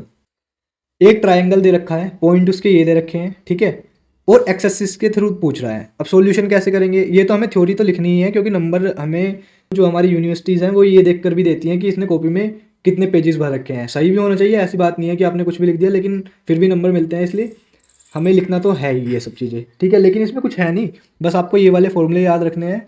छोटे छोटे से फॉर्मूले हैं ये, छोटी छोटी सी बातें हैं, ये याद रखनी है आपको। पॉइंट दे रखे हैं हमें, ये दे रखे हैं, रिफ्लेक्शन पूछ रखा है एक्स के एक्सिस के थ्रू, तो नए निकालने के लिए हमें x new equals to x old, ये तो बराबर रहेगा, 3 का 3 रहेगा। वाई में क्या कर देंगे, वाई में -4 कर देंगे, ठीक है। ये था कोऑर्डिनेट इसके लिए, 3 3 और 4 के लिए। तो यहाँ पे हम डायरेक्ट भी कर सकते हैं भाई, एक्स 3 तो ऐसा का ऐसा ही रहेगा, तो -4 कर देंगे। अगर एक्सिस के थ्रू है तो वाई में चेंज होगा, ठीक है, तो 3 -4 आ जाएगा। 3 -4 आ गया, ऐसे 6 -4 आ जाएगा, यहाँ पे 6 -4 आ गया, ऐसे ही 5 -6 आ जाएगा, यहाँ पे 5 -6 आ गया, ठीक है। बस हम अब इसका ऐसा बना देते हैं, पहले हमारा ये था, फिर हमारा रिफ्लेक्शन हो गया, ये हो गया। प्रॉब्लम 2 सेम ही है, बस इसमें वाई एक्सिस के थ्रू पूछ रखा है, तो एक्स वाले में माइनस आ जाएगा और वाई वाला ऐसा का ऐसा ही रहेगा, देख लीजिए ये सब लिख रखा है मैंने। फिर कोऑर्डिनेट पहले के लिए -3 4 होगा, ये सब फॉर्मूले में रख रखा है, -3 4 हो गया, इसके लिए -6 4 होगा, ऐसा ही रख रखा है फॉर्मूले में, -6 4 हो गया। और कोऑर्डिनेट सी के लिए -5 6 हो जाएगा, ऐसा ही -5 6 हो गया, ठीक है, ये ऐसा बन गया, ठीक है। तो वाई एक्सिस के थ्रू ऐसा बनता है, एक्स एक्सिस में नीचे बन जाता है, बस यही है और कुछ नहीं है। अब आते हैं लास्ट 2D में, 2D शेयरिंग इन कंप्यूटर ग्राफिक्स। ये इसकी डेफिनेशन है, हो सकता है 3 नंबर में डेफिनेशन भी आ जाए, तो आप एक बार इसके भी याद कर लीजिएगा।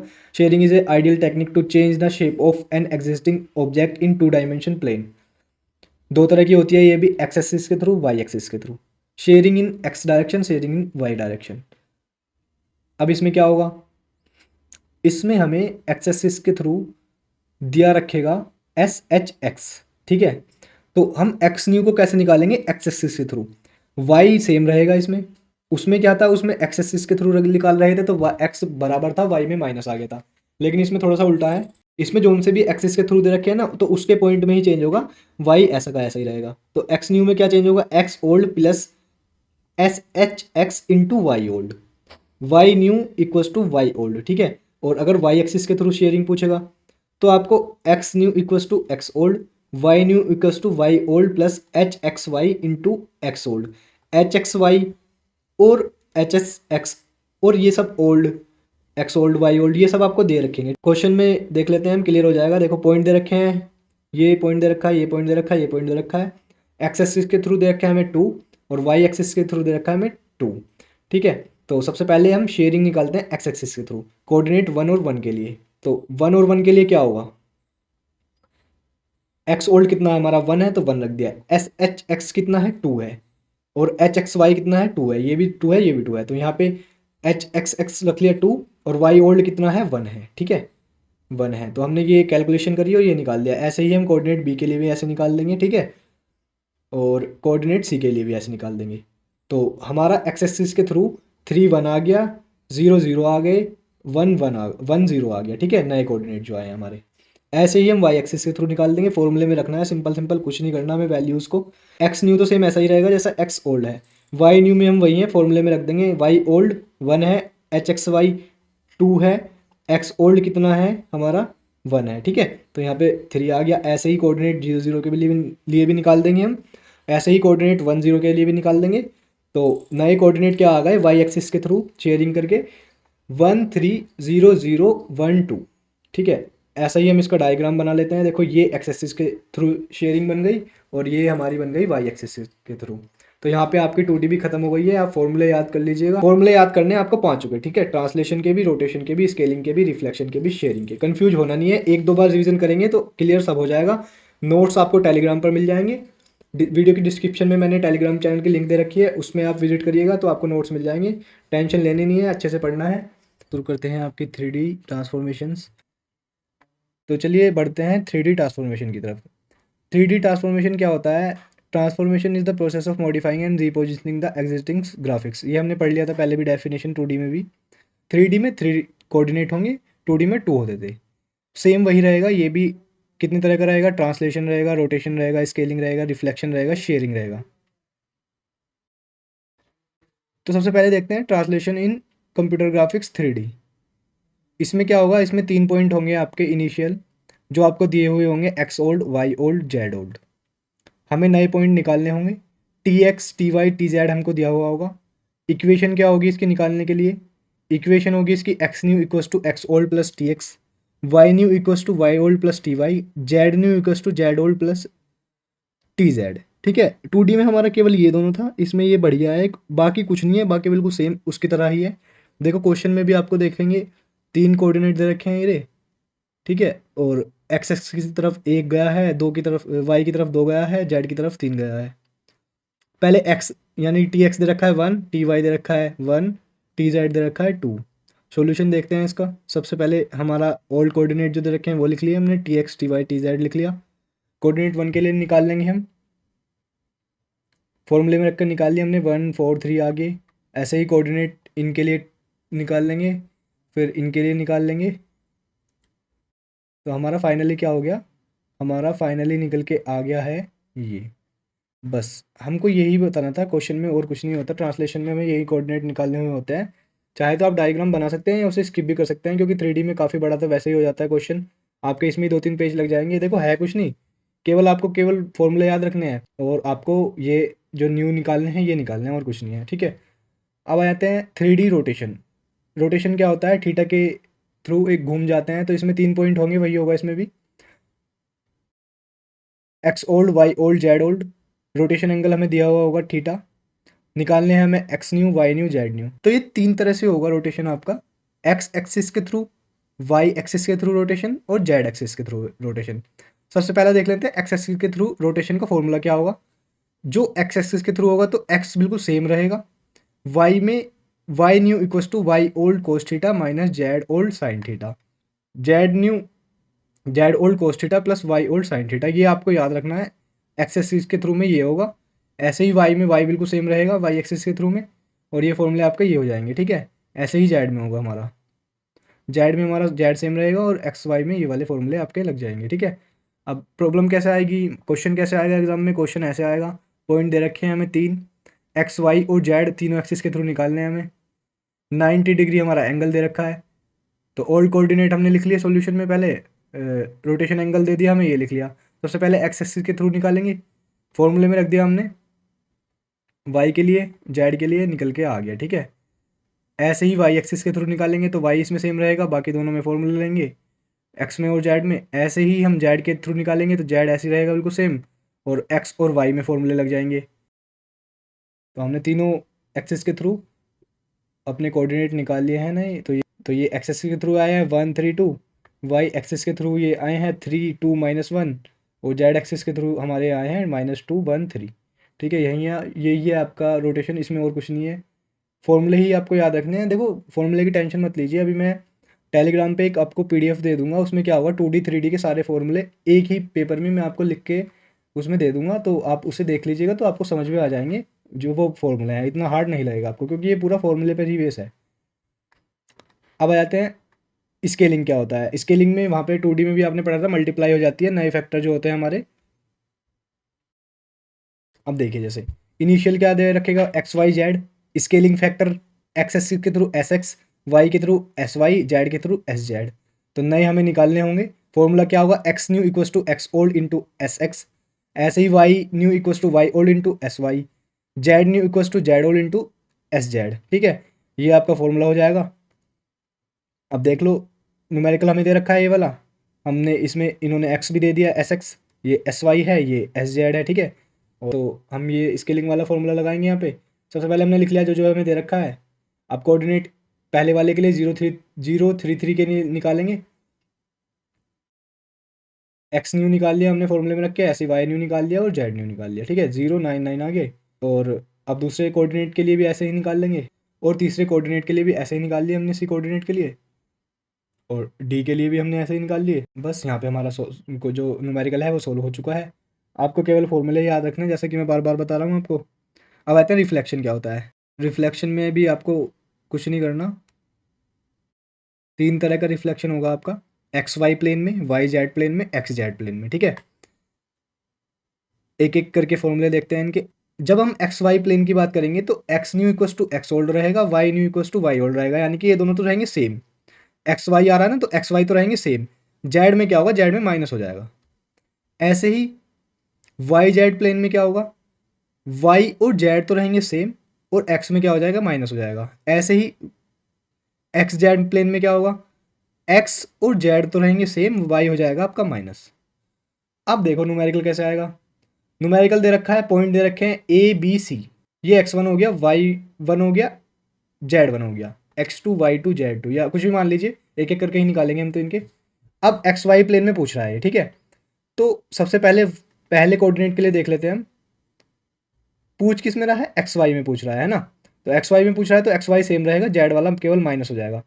आप देखो, आप डायरेक्ट ही बता सकते हैं यहाँ पे क्या होगा, एक्स 3 ही रहेगा, 4 3 ही रहेगा, ये क्या हो जाएगा, -1 हो जाएगा। लेकिन हम लिखेंगे वही सजा धजा के कॉपी में, एकदम थ्योरी लिख के फॉर्मूले वॉर्मूले में रखेंगे, तो ये क्या आ गया, ये क्या हो गया, 3 4 -1। ऐसे ही इसमें देखो, आप यहीं से बता दोगे, एक्स भी बिल्कुल सेम रहेगा, वाई भी सेम रहेगा, ये -2 हो जाएगा, 6 4 -2। ऐसे ही फॉर्मूले वगैरह में रखेंगे इसे, 6 4 -2, यहीं से बता दोगे आप इसको भी। एक्स वाई सेम रहेगा, एक्स वाई प्लेन में 5 6, और इसे ये क्या हो जाएगा, -3। तो 5 6 और ये क्या हो जाएगा, -3। बस इतना सा ही था आपका क्वेश्चन ये वाला। अब आया था शेयरिंग। 3D में शेयरिंग क्या होता है, 3 तरह का होता है ये भी, एक्स वाई जेड एक्सिस के थ्रू, ठीक है। फॉर्मूले देख लेते हैं फटाफट से इसके। जो शेयरिंग होगा एक्स एक्सिस के थ्रू, तो उसमें क्या होगा, x new equals to y x old, मतलब जिस एक्सिस के थ्रू होगा वो तो रहेगा बिल्कुल आपका सेम। और वाई में क्या होगा, वाई में y new equals to Y old plus h x y into x old, ठीक है। आपने 2D में ही पढ़ा होगा ना, 2D में भी थोड़ा सा मिलता जुलता ही फॉर्मूला था। आप जब टेलीग्राम पे जाएंगे, PDF में देखेंगे तो आपको बहुत ही अच्छे से और मतलब बहुत ही जल्दी याद हो जाएंगे, ये फॉर्मूला इतना हार्ड नहीं है। और जेड में क्या होगा, z new equals to Z old plus s h z into x old. अगर हम एक्स की बात कर रहे हैं तो एक्स ओल्ड की गुना होगी इनमें, ठीक है। अब वाई एक्सिस की बात कर रहे हैं तो वाई ओल्ड की गुना होगी, और वाई बिल्कुल सेम ऐसा ही रहेगा, x new equals to x old plus h x x into y old, z new equals to Z old plus h x z into y old, ठीक है। ऐसी shearing in z axis, x new equals to x old plus h s x into z old, y new equals to Y old plus h s x into z old, z new equals to Z old. अब देखो, जैसे यहाँ पे point दे रखे हैं, ये 0 0 0 1 1 2 1 1 3, share parameter दे रखा है 2 on x axis, 2 on y, 3 on z. तो ये क्या है, एच एस एक्स है, ये एच एस वाई है, ये एच एस जेड है, ठीक है। अब एक्सिस के थ्रू, जेड एक्सिस के थ्रू पूछ रहा है तो जेड एक्सिस सेम रहेगा, बाकी एक्स वाई में हमारा फॉर्मूला लगेगा। अब देखो पॉइंट 1 के लिए बता देता हूँ मैं आपको। मैं ये एक्स एक्सिस के थ्रू पूछ रहा है ना, तो x new equals to x old, zero था तो जीरो ही रह गया, y new equals to Y old into h s y into x old, तो ये आपका निकल के आ गया जीरो। ऐसे ये भी जीरो आ गया। तो ये कोऑर्डिनेट 0 0 के लिए तो 0 0 रहेंगे, इसके लिए देख लीजिए, इसके लिए 1 1 2 है। अब देखो एक्स तो बिल्कुल सेम रहेगा, y y old h x y into x old, x old क्या था आपका, 1 था ना, तो 1 रख दिया। एच एक्स वाई क्या था, 2 था, क्वेश्चन में दे रखा है ना 2, ये देखिए 2 दे रखा है ना, तो ये 2 रख दिया हमने यहाँ पे, 2 रख दिया। और ये एक्स ओल्ड कितना है, 1 है, तो 1 रख दिया हमने, यहाँ पे 3 निकल के आ गया। ऐसे ही यहाँ पे भी ऐसे ही करेंगे, ठीक है। वही करना है आपको, कुछ नहीं करना, फॉर्मूले में वैल्यूज़ रखनी है। अच्छे से पढ़िएगा, PDF से बहुत ही अच्छे से समझ में आ जाएगा आपको, ठीक है। अगर अभी भी कोई डाउट हो तो आपको आप कमेंट में पूछ सकते हैं। तो ये आपका शेयरिंग भी हो गया। ऐसे ही वाई एक्सिस के थ्रू हम पता लगा सकते हैं, ठीक है, शेयरिंग को। वाई में वाई सेम रहेगा, बाकी एक्स और जेड में फॉर्मूला रहेगा। तो हमने सी कोऑर्डिनेट जेड कोऑर्डिनेट सब के थ्रू निकाल लिया है। ऐसे ही शेयरिंग जेड एक्सिस के थ्रू निकाल ली हमने। तो एक्स वाई जेड के तीनों के थ्रू निकाल ली, हर को एक कोऑर्डिनेट के लिए। ये 15 नंबर में सवाल आएगा, है कुछ नहीं, आपको 3 फॉर्मूले याद रखने हैं केवल, ठीक है। और ये निकाल के आपको पॉइंट बता देने हैं, नए पॉइंट निकाल के बता देने हैं आपको। बस आपका कुछ नहीं है, नए कोऑर्डिनेट आ गए जेड एक्सिस के थ्रू। तो यहाँ पे आपकी 3D भी खत्म होती है। करते हैं आपकी यूनिट 4। इसमें क्या है, इसमें आपका बीजर्व कर्व है। बीजर्व कर्व में क्या होता है, बीजर्व कर्व क्या होता है, Bezier curve is a parametric curve defined by a set of control points. इसमें आपका कुछ नहीं है। जब भी आपको कंप्यूटर में कुछ 3D इमेज वगैरह बनानी होती है ना, तो उसमें कर्व भी होता है, तो उसी कर्व को बनाने के लिए पॉइंट निकालने होते हैं हमें। तो आपको क्वेश्चन में क्या दिया रखेगा, B0 B1 B2 B3, ठीक है। ये वाले पॉइंट आपको दे रखेगा, और यहाँ पे हमें इस कर्व के लिए पॉइंट निकालने हैं, ठीक है। ये T1 T2 T3 T4 T5, ठीक है, 5 पॉइंट निकलते हैं 4 के लिए। तो ये हमें निकालने हैं, ठीक है। वो बताएगा क्वेश्चन में हमें कितने पॉइंट निकालने हैं, सब चीज़ें। अब आप टेंशन मत लीजिए, मैं आपको बताऊंगा तो सब आपको क्लियर हो जाएगा। केवल आपको इसमें एक इक्वेशन याद रखनी है। सीधा मैं आपको इक्वेशन की तरफ लेके चलता हूँ। ये देखो, आपको केवल ये वाली इक्वेशन याद रखनी है, ठीक है। P t equals to B0 B1 B2 B3 multiply हो रही है 1 - t³ 3t 1 - t², 3t² 1 - t और t³ आप इसे रट लीजिए, लिख लीजिए एक दो बार, कैसे भी करके इसे याद कर लीजिए, इससे ही आपका बीजर कर्व निकल जाएगा। अब एप्लीकेशन देख लेते हैं, यानी कि बीजर कर्व का यूज़ कहाँ है। कंप्यूटर ग्राफिक्स में इसका यूज़ है, एनिमेशन में इसका यूज़ है, फ़ॉन्ट्स में इसका यूज़ है, ठीक है। अब क्वेश्चन कैसा आएगा आपका एग्जाम में, मेन चीज़ ये है। क्वेश्चन में आपको 4 पॉइंट दे रखे हैं, देखो। B0 दे रखा है 10, B1 दे रखा है 33, B2 दे रखा है 63, B3 दे रखा है 81। 5 पॉइंट आपको निकालने हैं जो कर्व पर लाई करेंगे। पॉइंट क्या होंगे, पॉइंट होंगे, आप याद रखिएगा, जो हमारा टी होगा ना, वो हमेशा 1 और 0 के बीच लाई करेगा। तो हम 4 कंट्रोल पॉइंट हमें दे रखे हैं, ये वाले, ठीक है। B0 B1 B2 B3 5 point हमें निकालने हैं।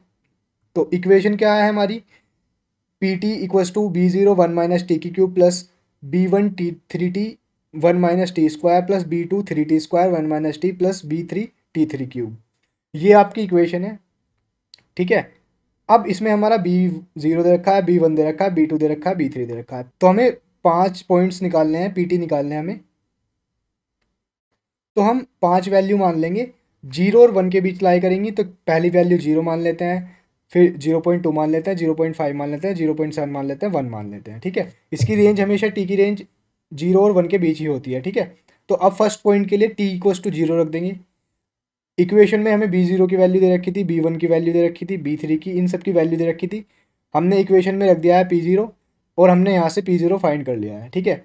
ऐसे ही हम t इक्वल्स टू 0.2 के लिए फाइंड कर लेंगे और इसे सोल्व कर लेंगे। देखो कैलकुलेशन आपको हार्ड लग रही होगी, लेकिन अगर आप कॉपी पे करेंगे तो आप आसानी से कर पाओगे इस कैलकुलेशन को। इसकी मल्टीप्लाई पता कैसे करते हैं, इसमें इसकी मल्टीप्लाई ऐसे करते हैं। तो इस वाली वैल्यू की एक बार 1 में गुना कर देंगे, इस वाली वैल्यू की एक बार इसमें गुना कर देंगे, इस वाली वैल्यू की एक बार इसमें मल्टीप्लाई कर देंगे और इस वाली वैल्यू की एक बार इसमें मल्टीप्लाई कर देंगे। ऐसे ही इसमें करते हैं। तो हमारे ये पॉइंट निकल के आ गए हैं। ऐसे ही टी इक्वस टू 0.5 के लिए भी निकाल लेंगे हम, ऐसे ही टी इक्वस टू 0.7 के लिए निकाल लेंगे, ऐसे ही टी इक्वस टू 1 के लिए निकाल लेंगे। तो आपके पांचों पॉइंट्स यहाँ पे निकल के आ गए हैं। तो हम यहाँ पे डायग्राम देखो बना देते हैं। पहले आपका कैसे बन रहा था, पहले ऐसे बन रहा था जो हमें पॉइंट दे रखे थे, और हमने नए जो पॉइंट निकाले हैं वो ये निकाले हैं। तो हमारा जो बीजर कर्व ऐसे बन गया। तो देखो यहाँ पे आपको कर्व दिख रहा है, नहीं दिख रहा ना कर्व, यहाँ पे तो सिंपल सिंपल लाइन्स दिख रही हैं। और ये जो हमने रेड रेड में जो लिखा रखे हैं ना पॉइंट्स, ये पॉइंट निकाले हैं, तो यहाँ पे आपका कर्व दिख रहा है। तो केवल आपको पॉइंट ही निकालने हैं, इसमें कुछ नहीं करना। इक्वेशन याद रखनी है, ये वाली जो इक्वेशन है आपको ये वाली याद रखनी है। कैसे ही करें आप, रटे कैसे करें, कुछ भी करें, तो इसको याद कर लीजिएगा। B0 B1 B2 ये आपको दे रखेगा इसमें B3 तक, B0 से।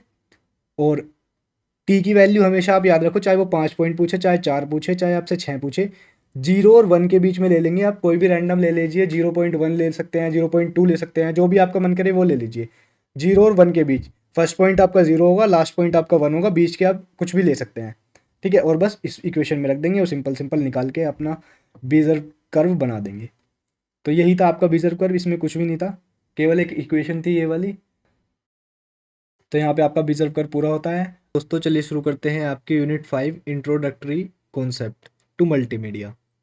सबसे फर्स्ट है इसमें मल्टीमीडिया। तो पहले देखते हैं कि मल्टीमीडिया आखिरकार होता क्या है।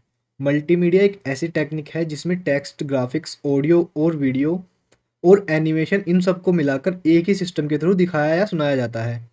ये कंटेंट यूजुअली कंप्यूटर या किसी डिजिटल डिवाइस जैसे आपका फ़ोन के माध्यम से प्रेजेंट किया जाता है। डेफिनेशन क्या होगी इसकी मल्टीमीडिया की। मल्टीमीडिया का मतलब है अलग अलग मीडिया का टाइप्स, जैसे टेक्स्ट, लिखित जानकारी, इमेज, तस्वीरें, ऑडियो, आवाज़, वीडियो, चलती हुई तस्वीरें और एनिमेशन, चलते हुए ग्राफिक्स का कॉम्बिनेशन, जिसे कंप्यूटर के माध्यम से दिखाया जाता है ताकि कम्युनिकेशन हो और इंटरेक्शन बेटर हो सके। कंपोनेंट क्या क्या होंगे। टेक्स्ट, ये लिखित रूप में होती है, जैसे headings, paragraphs, titles, labels. Graphics, ये स्टैटिक इमेजेस होती हैं, जैसे फोटोज, इलस्ट्रेशंस, डायग्राम, जो कोई कॉन्सेप्ट को समझाने के लिए होती हैं। ऑडियो, इसमें साउंड, म्यूजिक या कोई भी रिकॉर्डेड वॉइस होती है, जैसे एक्सप्लेनेशन या बैकग्राउंड साउंड। वीडियोस, ये मूविंग पिक्चर्स होती हैं, जैसे फिल्म्स, डॉक्यूमेंट्रीज, जिसमें इमेजेस के साथ साउंड भी होता है। एनिमेशन, ये कंप्यूटर के थ्रू बनाई गई चलती हुई ग्राफिक्स होती हैं, जैसे कार्टून या visual effect. Type of multimedia. सबसे फर्स्ट आ गया इसमें लीनियर मल्टीमीडिया। लीनियर क्या होता है? लीनियर मल्टीमीडिया में इस टाइप में यूजर का कोई कंट्रोल नहीं होता, बस कंटेंट चलता रहता है, जैसे मूवी या स्लाइड शो प्रेजेंटेशन, जिसमें आप कुछ भी कंट्रोल नहीं करते। सेकंड टाइप का है नॉन लीनियर, या फिर इंटरेक्टिव भी बोल सकते हैं इसे, और लीनियर को नॉट इंटरेक्टिव बोल सकते हैं। तो नॉन लीनियर मल्टीमीडिया क्या होगा? इस टाइप में यूजर इंटरेक्ट कर सकता है, जैसे आप वीडियो गेम्स या ई लर्निंग एप्स, जहां आप अपनी मर्जी से ऑप्शन चूज करते हैं या नेविगेट करते हैं। फिर है हमारा सेकंड है C D ROM and multimedia highway. सबसे फर्स्ट देखते हैं इसमें सी डी रोम। सी डी रोम क्या होता है? सी डी रोम एक ऑप्टिकल स्टोरेज डिवाइस होता है जिसका यूज मल्टीमीडिया कंटेंट जैसे ऑडियो वीडियो इमेजेस को स्टोर करने के लिए किया जाता है। कैपेसिटी इसकी 700 MB के लगभग होती है। ये रीड ओनली होती है, यानी आप इसमें डेटा सिर्फ पढ़ सकते हैं, नया डेटा राइट नहीं कर सकते। ठीक है। यूसेज क्या क्या होता है इसका? सी डी रोम का use software, games, e books और मल्टीमीडिया प्रोजेक्ट डिस्ट्रीब्यूट करने के लिए होता है। इसमें क्या होता है? इसमें बड़े फाइल्स, मीडिया जैसे वीडियो क्लिप्स, इमेज और ऑडियो फाइल्स स्टोर की जा सकती हैं। पहले बहुत यूज़ होता था सीडीज़ का, सी डी रोम्स का। अब तो जब से पेन ड्राइव आ गई हैं, और अब तो बल्कि पेन ड्राइव भी नहीं, अब तो क्लाउड स्टोरेज चल रहा है। तो अब हार्डवेयर का बहुत मतलब मिनिमम कर दिया है, हार्डवेयर मेमोरी अब क्लाउड बेस हो गया है सब जितना भी है। लेकिन फिर भी हमारे सिलेबस में तो हम पढ़ रहे हैं इसको। Multimedia highway. मल्टीमीडिया हाईवे का मतलब है वो नेटवर्क या सिस्टम जो मल्टीमीडिया कंटेंट को एक जगह से दूसरी जगह तक पहुंचाता है, जैसे इंटरनेट या broadband connection. Main technology involves, कौन कौन सी टेक्नोलॉजीज हैं इसमें? इंटरनेट सबसे बड़ा और मुख्य रास्ता है मल्टीमीडिया डेटा को ट्रांसफर करना। इंटरनेट से ही आप सब चीज़ें देख पा रहे हैं, आप चाहे इंस्टाग्राम की रील स्क्रॉल कर रहे हो, या यूट्यूब के शॉर्ट्स देख रहे हो, या आप मेरी वीडियो यूट्यूब पर देख रहे हैं, तो ये भी एक ट्रांसफ़र जो हो रहा है ना डेटा, जो यूट्यूब के जो सर्वर में डेटा रखा हुआ है, ये मल्टीमीडिया वीडियोस जो हैं, तो वो आप तक जो पहुंच रहा है वो इंटरनेट के थ्रू ही पहुंच रहा है। सेकंड टाइप है आपका हाई स्पीड नेटवर्क्स, जैसे फाइबर ऑप्टिक्स, 5G वगैरह, जो मल्टीमीडिया कंटेंट को तेज़ी से भेजने में मदद करते हैं। थर्ड है आपका स्ट्रीमिंग टेक्नोलॉजीज। ये टेक्नोलॉजी वीडियो और ऑडियो को रियल टाइम में दिखाने के लिए यूज होती हैं, जैसे यूट्यूब, नेटफ्लिक्स पे वीडियो देखना आदि। फॉर एग्जांपल, अगर आप यूट्यूब पे कोई वीडियो देख रहे हैं तो आप मल्टीमीडिया हाईवे का यूज़ कर रहे हो, वीडियो इंटरनेट के माध्यम से आपके डिवाइस तक पहुंच रही है, जैसे कि मैंने अभी आपको बताया था। ठीक है। तो आपका सी डी रोम हो गया, और ये हो गया आपका मल्टीमीडिया हाईवे। ठीक है। अब आ जाते हैं नेक्स्ट टॉपिक है आपका इस यूनिट में, कंप्यूटर एनिमेशन। कंप्यूटर एनिमेशन होता क्या है? कंप्यूटर एनिमेशन एक ऐसा प्रोसेस है जिसमें कंप्यूटर का यूज़ करके मूविंग इमेजेस यानी कि चलती हुई तस्वीरें बनाई जाती हैं। ये टेक्निक्स मल्टीमीडिया में इंपॉर्टेंट पार्ट है। डेफिनेशन देखते हैं इसकी। डेफिनेशन में क्या है? इंग्लिश में तो आप पढ़ लेना, animation is the process of displaying a series of images quickly to create an illusion of motion. Animation एक ऐसा प्रोसेस है जिसमें इमेजेस, जिसको हम फ्रेम्स भी बोलते हैं, को इतनी तेज़ी से एक एक करके, एक के बाद एक दिखाया जाता है कि मोशन या मूवमेंट का इल्यूजन यानी कि भ्रम पैदा हो जाता है आपके अंदर। यानी जब हम किसी स्टैटिक इमेज को लगातार और तेज़ी से स्क्रीन पर दिखाते हैं, तो वो हमें चलती हुई नज़र आती है, जैसे कार्टून या 3D मूवीज़। सोचिए, एक कार्टून करेक्टर के चलने की 10 अलग अलग इमेजेस बनाई गई हैं। जब उन्हें कंप्यूटर के थ्रू एक सीक्वेंस में तेज़ी से दिखाया जाता है, तो वो लगता है कि वो करेक्टर चल रहा है। ठीक है। Design of animation. एनिमेशन बनाने का प्रोसेस कई स्टेप में होता है, जिसमें आइडिया सोचने से लेके फाइनल वीडियो तैयार करने तक सब कुछ शामिल होता है। नीचे हम बताएंगे एक एक स्टेप में क्या क्या होगा। सबसे पहले आता है कॉन्सेप्ट, विचार या फिर सोचना। सबसे पहले डिसाइड किया जाता है कि एनिमेशन में क्या दिखाया जाएगा, जैसे स्टोरी क्या होगी, करेक्टर क्या होगा, क्या मूवमेंट होगा। एग्जाम्पल, एक कार्टून में एक बिल्ली और एक चूहे की कहानी सोचना। सेकंड है आपका, इस स्टेप में एनिमेशन के सीन का रफ स्केच बनाया जाता है, यानी कौन सा सीन पहले आएगा, क्या दिखाया जाएगा, उसका प्लान बनाया जाता है। एग्जाम्पल, पहले सीन में चूहा भाग रहा है, दूसरे में बिल्ली पीछा कर रही है। मॉडलिंग, इस स्टेज में 2D या 3D ऑब्जेक्ट करेक्टर बनाए जाते हैं, जैसे बिल्ली, चूहा, घर, पेड़ एक्सेट्रा को कंप्यूटर के अंदर डिजाइन किया जाता है। की फ्रेमिंग, यहाँ पर मूवमेंट के स्टार्टिंग और एंडिंग पॉइंट सेट किए जाते हैं, जैसे बिल्ली ने जंप किया तो उसका स्टार्टिंग फ्रेम और लैंडिंग फ्रेम बनाया जाता है। बीच के फ्रेम्स कंप्यूटर ऑटोमेटिक जनरेट करता है। रेंडरिंग, ये फाइनल स्टेप होता है जिसमें पूरा एनिमेशन आउटपुट यानी कि वीडियो के रूप में जनरेट किया जाता है। रेंडरिंग के बाद एनिमेशन देखने लायक होता है। टाइप ऑफ एनिमेशन कितने प्रकार के होते हैं? 2D एनिमेशन सबसे फर्स्ट है हमारा। इसमें करेक्टर या सीन फ्लैट या दो डायमेंशन होते हैं जैसे हाइट और विद, लेकिन डेप्थ नहीं होती। एग्जाम्पल पुराने cartoons, Tom Jerry, flash movies, ये सब। फिर आ जाते हैं 2D के बाद आपका 3D में। इसमें करेक्टर और सीन्स 3 डायमेंशन होते हैं, यानी इनमें डेप्थ भी होती है जिसे रियलिस्टिक मूव्स और लुक मिलता है। एग्जाम्पल एनिमेटेड मूवीज जैसे टॉय स्टोरी, फ्रोजन। फिर आता है आपका स्टॉप मोशन। इसमें फिजिकल ऑब्जेक्ट जैसे पपेट या क्ले मॉडल की फोटोज एक एक फ्रेम को लेकर बनाई जाती है। ऑब्जेक्ट को थोड़ा थोड़ा मूव करके फोटो लिया जाता है, फिर उन फ्रेम्स को सीक्वेंस में दिखाया जाता है। Example shown in the ship या फिर क्ले एनिमेशन। मोशन ग्राफिक्स, इस टाइप में टेक्स्ट, शेप और लोगोस को एनिमेट किया जाता है। ये ज़्यादातर वीडियोस, एडवर्टाइजमेंट या टाइटल एनिमेशन में यूज़ होता है। एग्जाम्पल न्यूज़ इंट्रो, यूट्यूब के video opener. Real time animation, ये एनिमेशन गेम और इंटरेक्टिव एप्लीकेशन में यूज़ होते हैं। यूजर जैसे ही कोई एक्शन करे, एनिमेशन तुरंत उसके रेस्पॉन्स में चेंज होती है। एग्जाम्पल वीडियो गेम्स जैसे पबजी, फोर्टनाइट, जिसमें करेक्टर यूजर के इनपुट पर मूव कर रहा है। देखो मैं आपको हिंदी में तो बता रहा हूँ समझाने के लिए, लेकिन आपको जो है आपको करना इंग्लिश में ही है। तो आप एक बार थोड़ा थोड़ा इसको, जैसे आप मेरी बात सुन रहे हो ना हिंदी में, तो इसको इंग्लिश में भी अपने मन मन में पढ़ते रहना, जिससे आपका इंग्लिश में थोड़ा सा माइंड में रहे चीज़ें।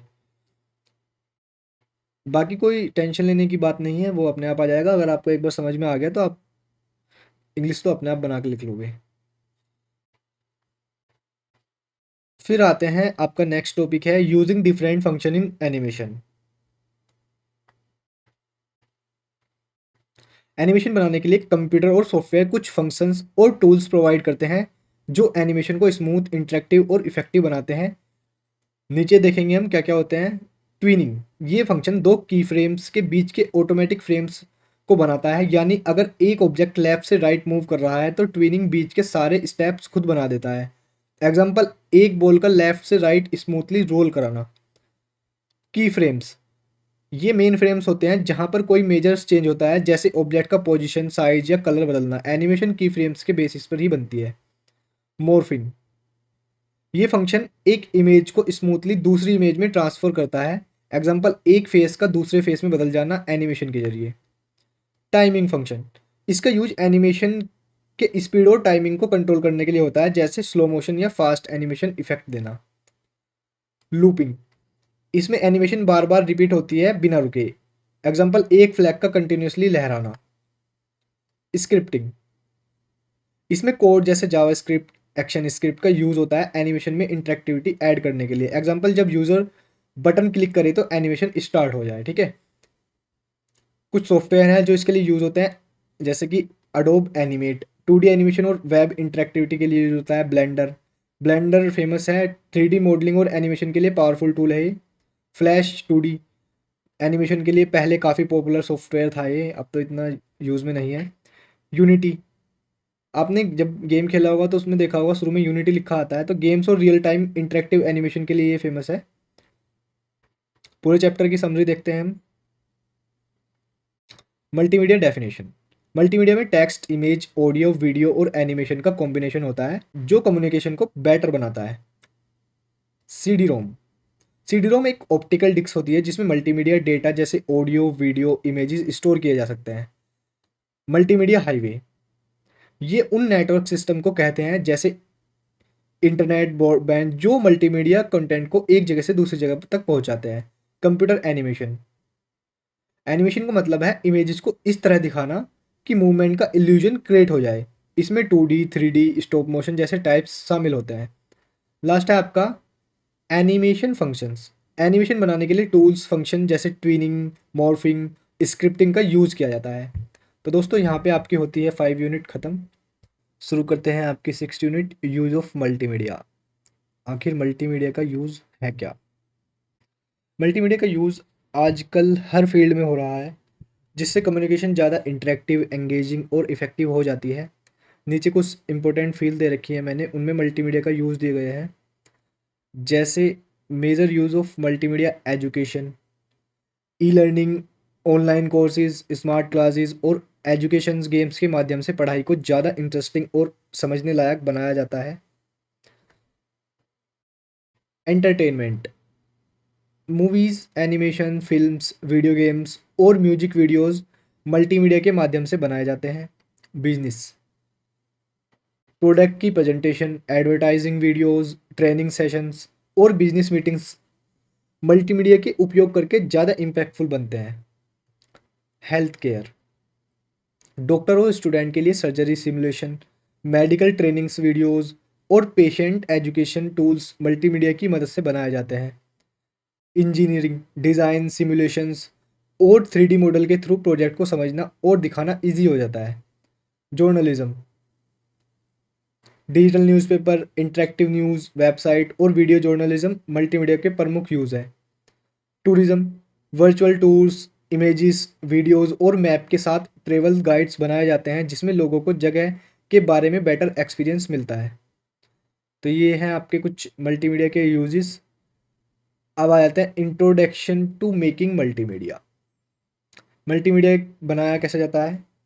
मल्टीमीडिया बनाने का मतलब है अलग अलग मीडियाज एलिमेंट जैसे कि text, image, sound, video, animation को एक साथ कंबाइन करके एक प्रोजेक्ट तैयार कर लेना। इस प्रोसेस में 3 तो मेन स्टेप होते हैं, बाकी स्टेप 5 होते हैं।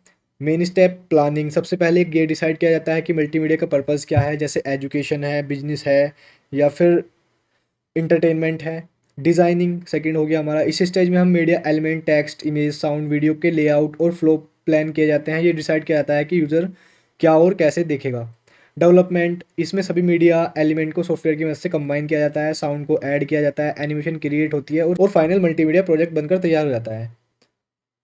मान लीजिए तुम्हें एक एजुकेशन वीडियो बना रहे हैं तो उसमें text, titles, image, charts, audio, voice over, video clip, animation का यूज़ करके एक एक कंप्लीट मल्टीमीडिया प्रेजेंटेशन बनाओगे। ठीक है, जान लेते हैं स्टेजेस। अब देखो, जैसे मैंने बताया था, सबसे पहले आपको प्लानिंग। सबसे पहले ये डिसाइड किया जाता है कि प्रोजेक्ट का पर्पस क्या है, ऑडियंस कौन सी है, किस टाइप का कंटेंट यूज़ होगा और बजट कितना है। ठीक है। डिज़ाइनिंग, लेआउट और स्टोरी बोर्ड बनाया जाता है जिसमें टेक्स्ट, इमेजेस, ऑडियोज, वीडियोज जैसे मीडिया एलिमेंट को प्लान किया जाता है। डेवलपमेंट, विकास, अलग अलग मीडिया कंपोनेंट को सॉफ्टवेयर टूल्स की मदद से एक साथ जोड़ दिया जाता है। फिर होती है आपकी टेस्टिंग, जांच, फाइनल प्रोडक्ट को एरर या बग्स या फिर इम्प्रूवमेंट के लिए टेस्ट किया जाता है। डिलीवरी, तैयार प्रोडक्ट को website, app, CD, USB, YouTube या किसी भी जरिए ऑडियंस तक पहुंचाया जाता है। फीडबैक एंड मेंटेनेंस, यूजर से फीडबैक लिया जाता है और उसके हिसाब से प्रोडक्ट में अपडेट्स और इम्प्रूवमेंट किए जाते हैं। ठीक है, तो यहाँ तक था आपका। इसकी प्रोसेस भी बोल सकते हैं, स्टेजेस भी बोल सकते हैं।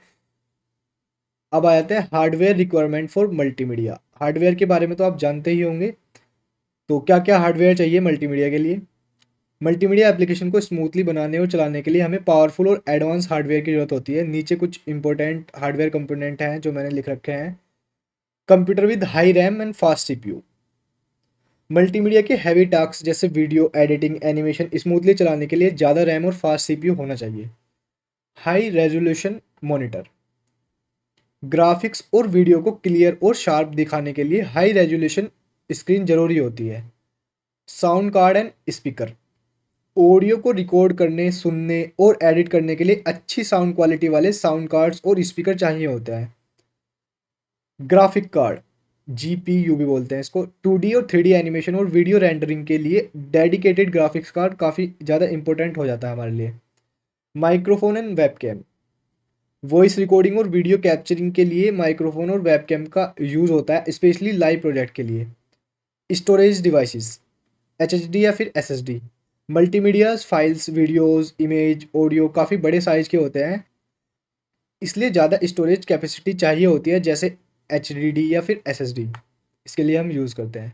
इनपुट डिवाइसेस, मल्टीमीडिया क्रिएट करते वक्त हमें अलग अलग डिवाइसेस की ज़रूरत होती है, जैसे कीबोर्ड, माउस, बेसिक कंट्रोल के लिए, स्कैनर, प्रिंटेड इमेज को डिजिटल फॉर्मेट में लाने के लिए, ग्राफिक टैबलेट, ड्राइंग और एनिमेशन के लिए, जॉयस्टिक ऑप्शनल है, गेम्स और इंटरेक्टिव एप्लीकेशन के लिए यूज़ होता है।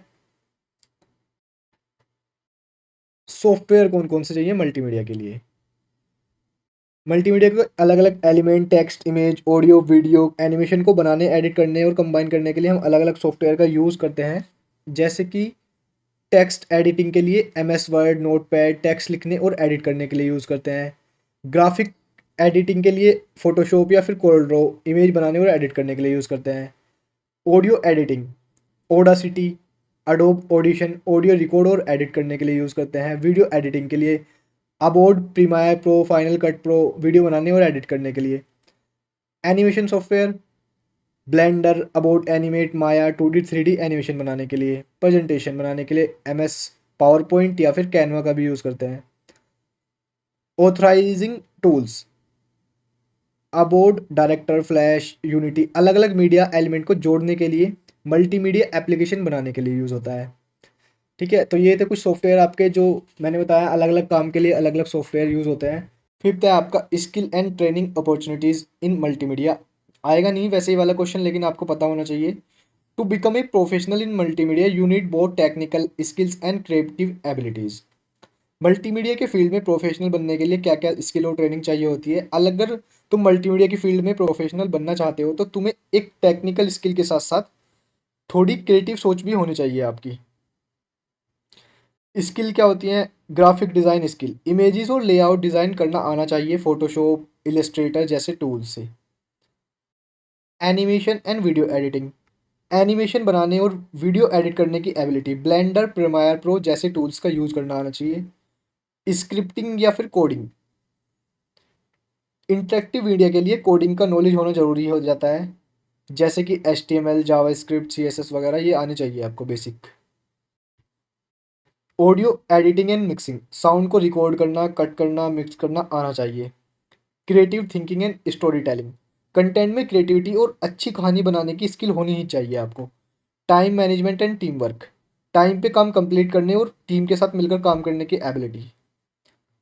कुछ ट्रेनिंग ऑप्शन होते हैं इसके। डिग्री कोर्सेज होता है BA, BSc multimedia, BFA, BDS। ये BCA आपका सिंपल वाला नहीं है।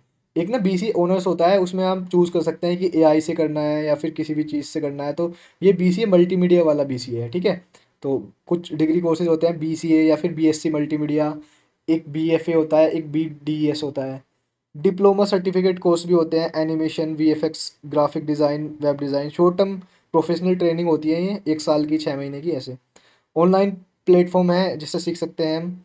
Coursera, Udemy, YouTube, skill share, यहाँ पर फ्री पेड कंटेंट दोनों मिलते हैं। मल्टीमीडिया टूल्स और स्किल्स सीख सकते हैं इसके द्वारा। सॉफ्टवेयर सर्टिफिकेशन, अबोर्ड certified expert, Autodesk certification, industry level software certification जो जॉब के लिए हेल्पफुल होते हैं। तो हम मतलब इन चारों में से कुछ भी चूज़ कर सकते हैं अपना मल्टीमीडिया में करियर बनाने के लिए। अब आ जाओ sixth and last topic of this unit, motivation for multimedia uses. इसमें हम पढ़ेंगे कि मल्टीमीडिया का यूज़ क्यों इम्पोर्टेंट है और इसकी डिमांड क्यों बढ़ती जा रही है आजकल। मल्टीमीडिया का यूज़ आजकल हर फील्ड में बढ़ रहा है क्योंकि ये कम्युनिकेशन और लर्निंग दोनों को इंटरेस्टिंग और इफेक्टिव बना देता है।